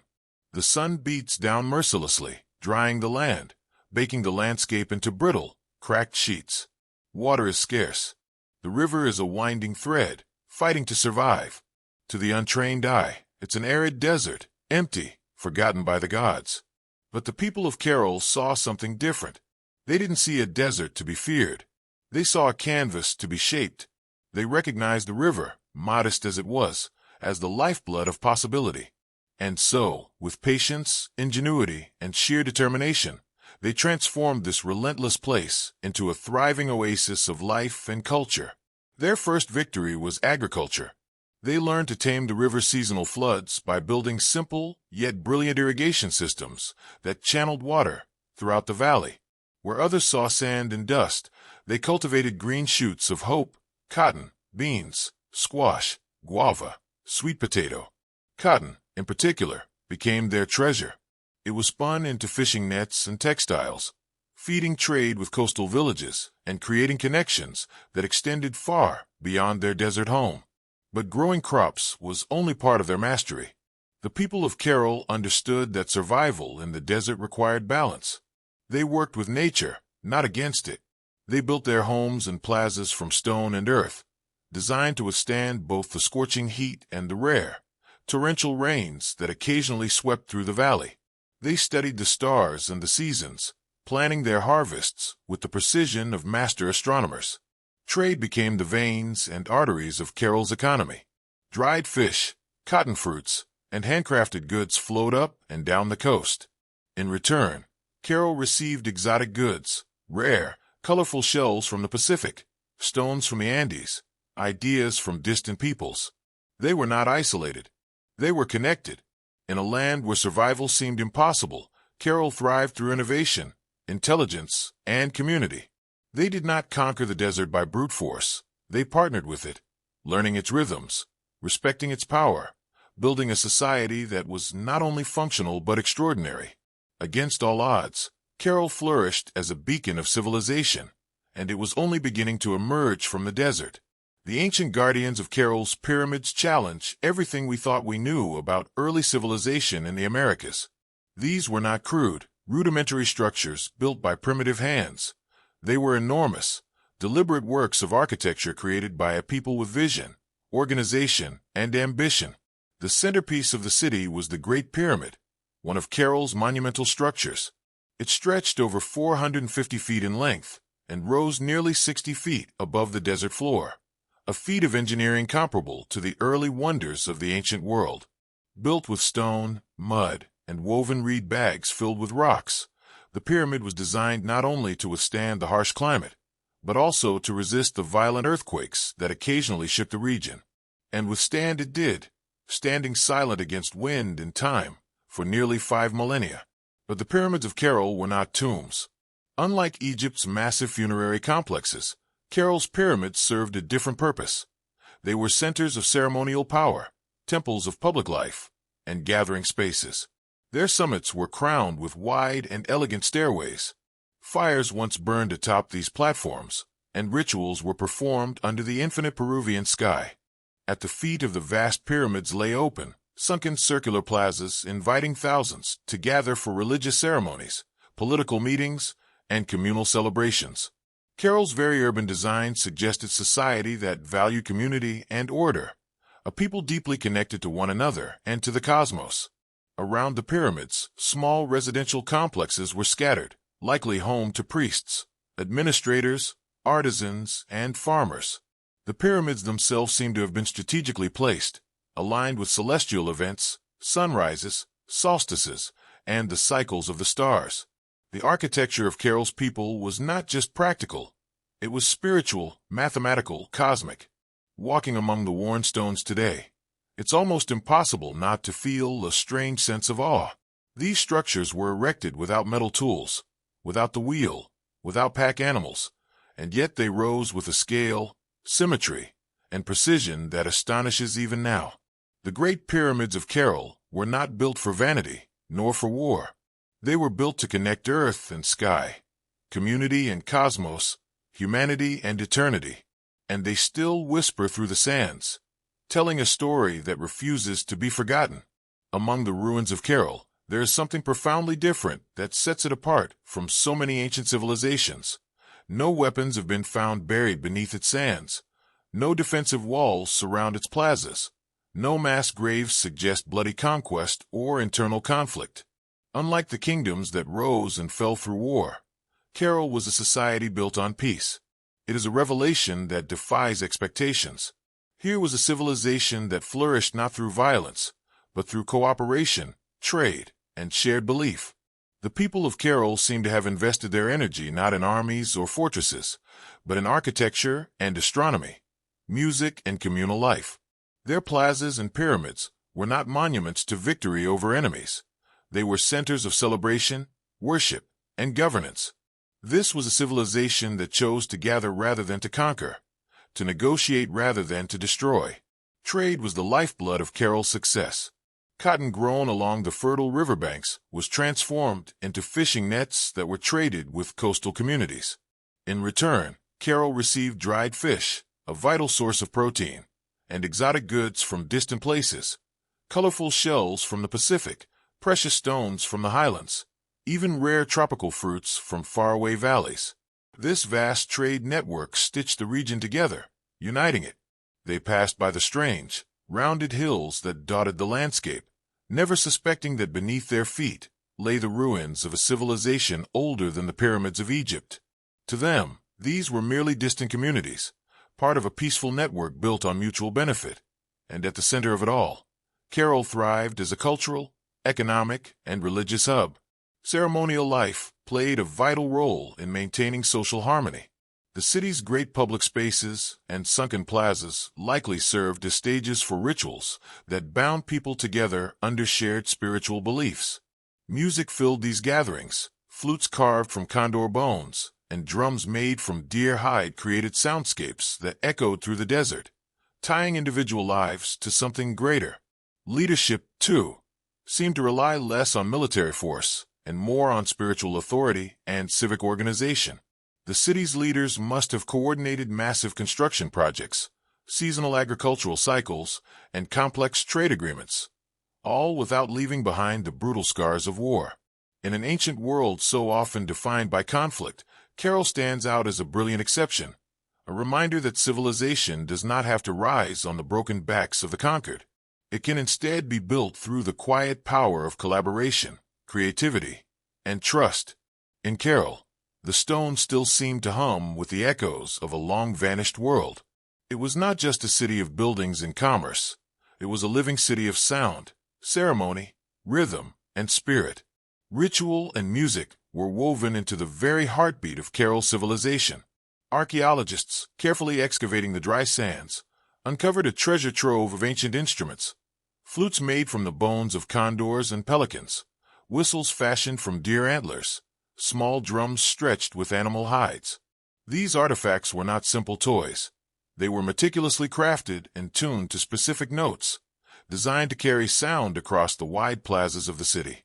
In a world without written language, music spoke the language of the soul.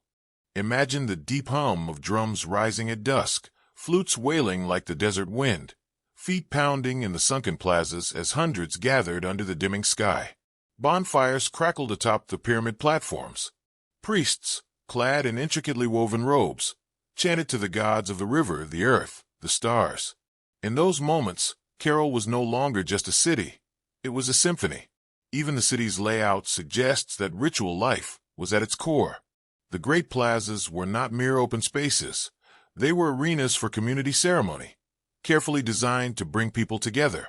The sunken circular courtyards functioned as ancient amphitheaters, focusing sound and sight on the rites performed at their centers. And above them all, the pyramids rose, not as tombs, but as sacred mountains built by human hands, linking the earth to the heavens.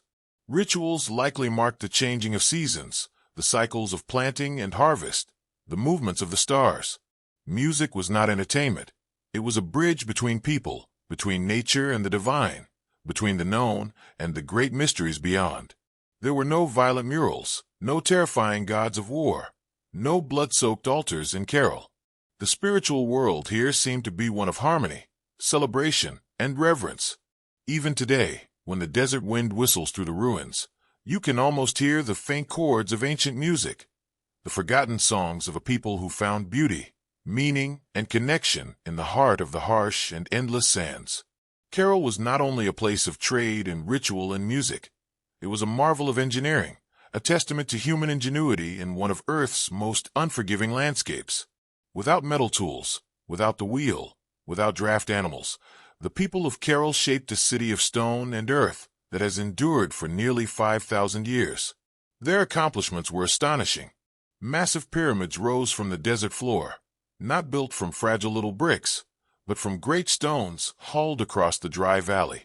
Workers carried stones using reed sacks and clever baskets, strong enough to bear heavy loads, woven from the same plants that grew along the riverbanks. Layer upon layer, they built carefully, stacking stones and filling the interiors with rubble to create structures that could withstand not only time, but the fury of nature. And they knew nature well.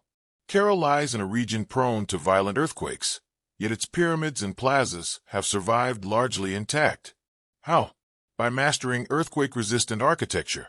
Builders used flexible construction techniques, layered embankments, wide foundations, rounded corners, that allowed their monuments to absorb and dissipate seismic energy. This was engineering born not from textbooks, but from intimate knowledge of the land itself. Water management was another quiet triumph. Though they lived in a desert, the people of Carol developed sophisticated irrigation systems. Canals and channels carefully guided river water to their agricultural fields, allowing crops to thrive even during dry seasons. No water was wasted, every drop mattered. Carol's urban layout reflected brilliant planning. Its great structures were aligned with key astronomical points, suggesting a deep understanding of solar cycles. The sunken plazas, with their precise geometry, were more than gathering places. They were instruments for tracking the heavens, allowing priests and astronomers to predict vital seasons for survival. Even the organization of the city spoke of a complex society.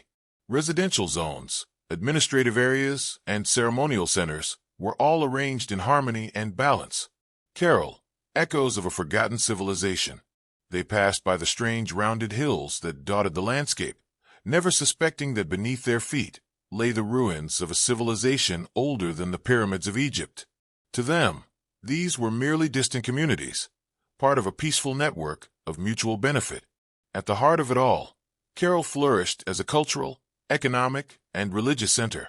Ceremonial life played a vital role in maintaining social harmony.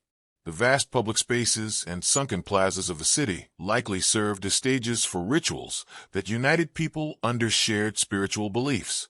Music filled these gatherings, flutes carved from condor and pelican bones, drums made from deer hide, creating soundscapes that echoed across the desert, binding individual lives to something greater. Leadership in Carol seemed to depend less on military power and more on spiritual authority and civic organization. The city's leaders must have coordinated massive construction projects, seasonal agricultural cycles, and complex trade agreements, all without leaving behind the brutal scars of war. In an ancient world so often defined by conflict, Carol stands out as a brilliant exception, a reminder that civilization does not have to rise on the broken backs of the conquered, but can instead be built by the quiet power of collaboration, creativity, and trust. In Carol, the stones themselves still seem to hum with the echoes of a long-lost world. It was not just a city of buildings and trade. It was a living city, vibrant with ceremony, sound, and spirit.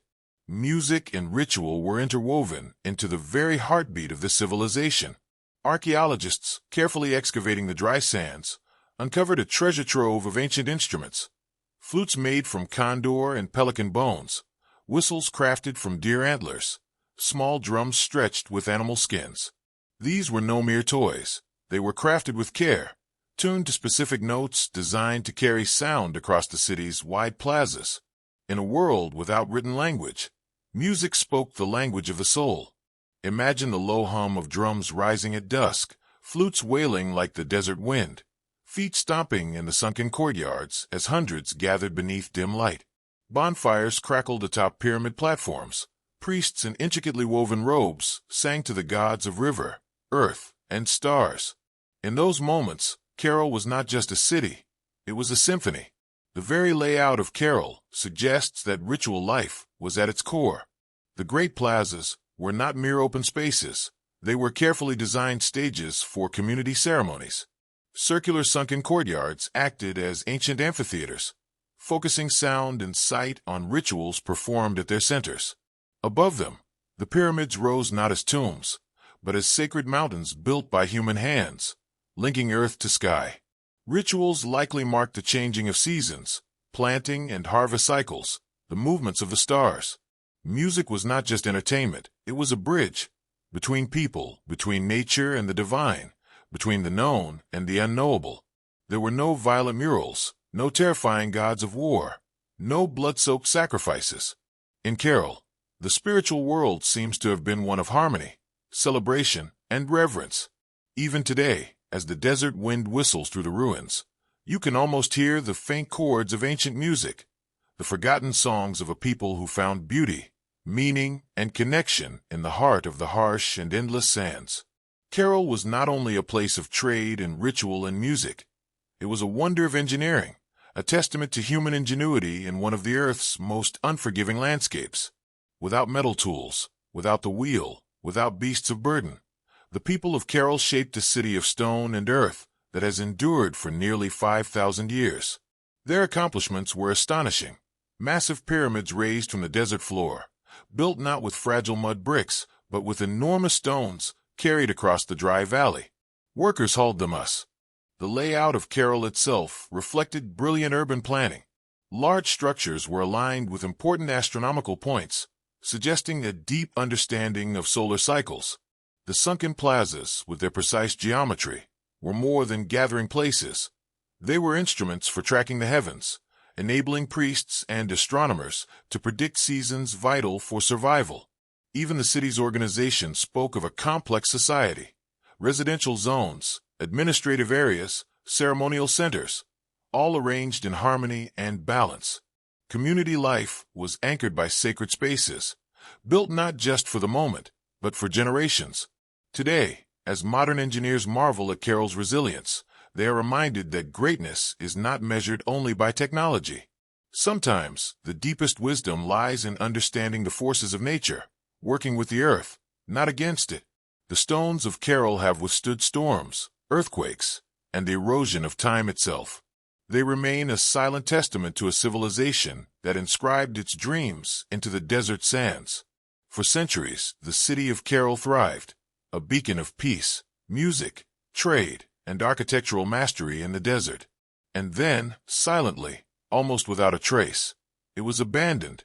No fires marked its fall. There are no signs of conquest, no scars on its walls, no mass graves, no shattered monuments. The story told by its silence is one of sudden disappearance.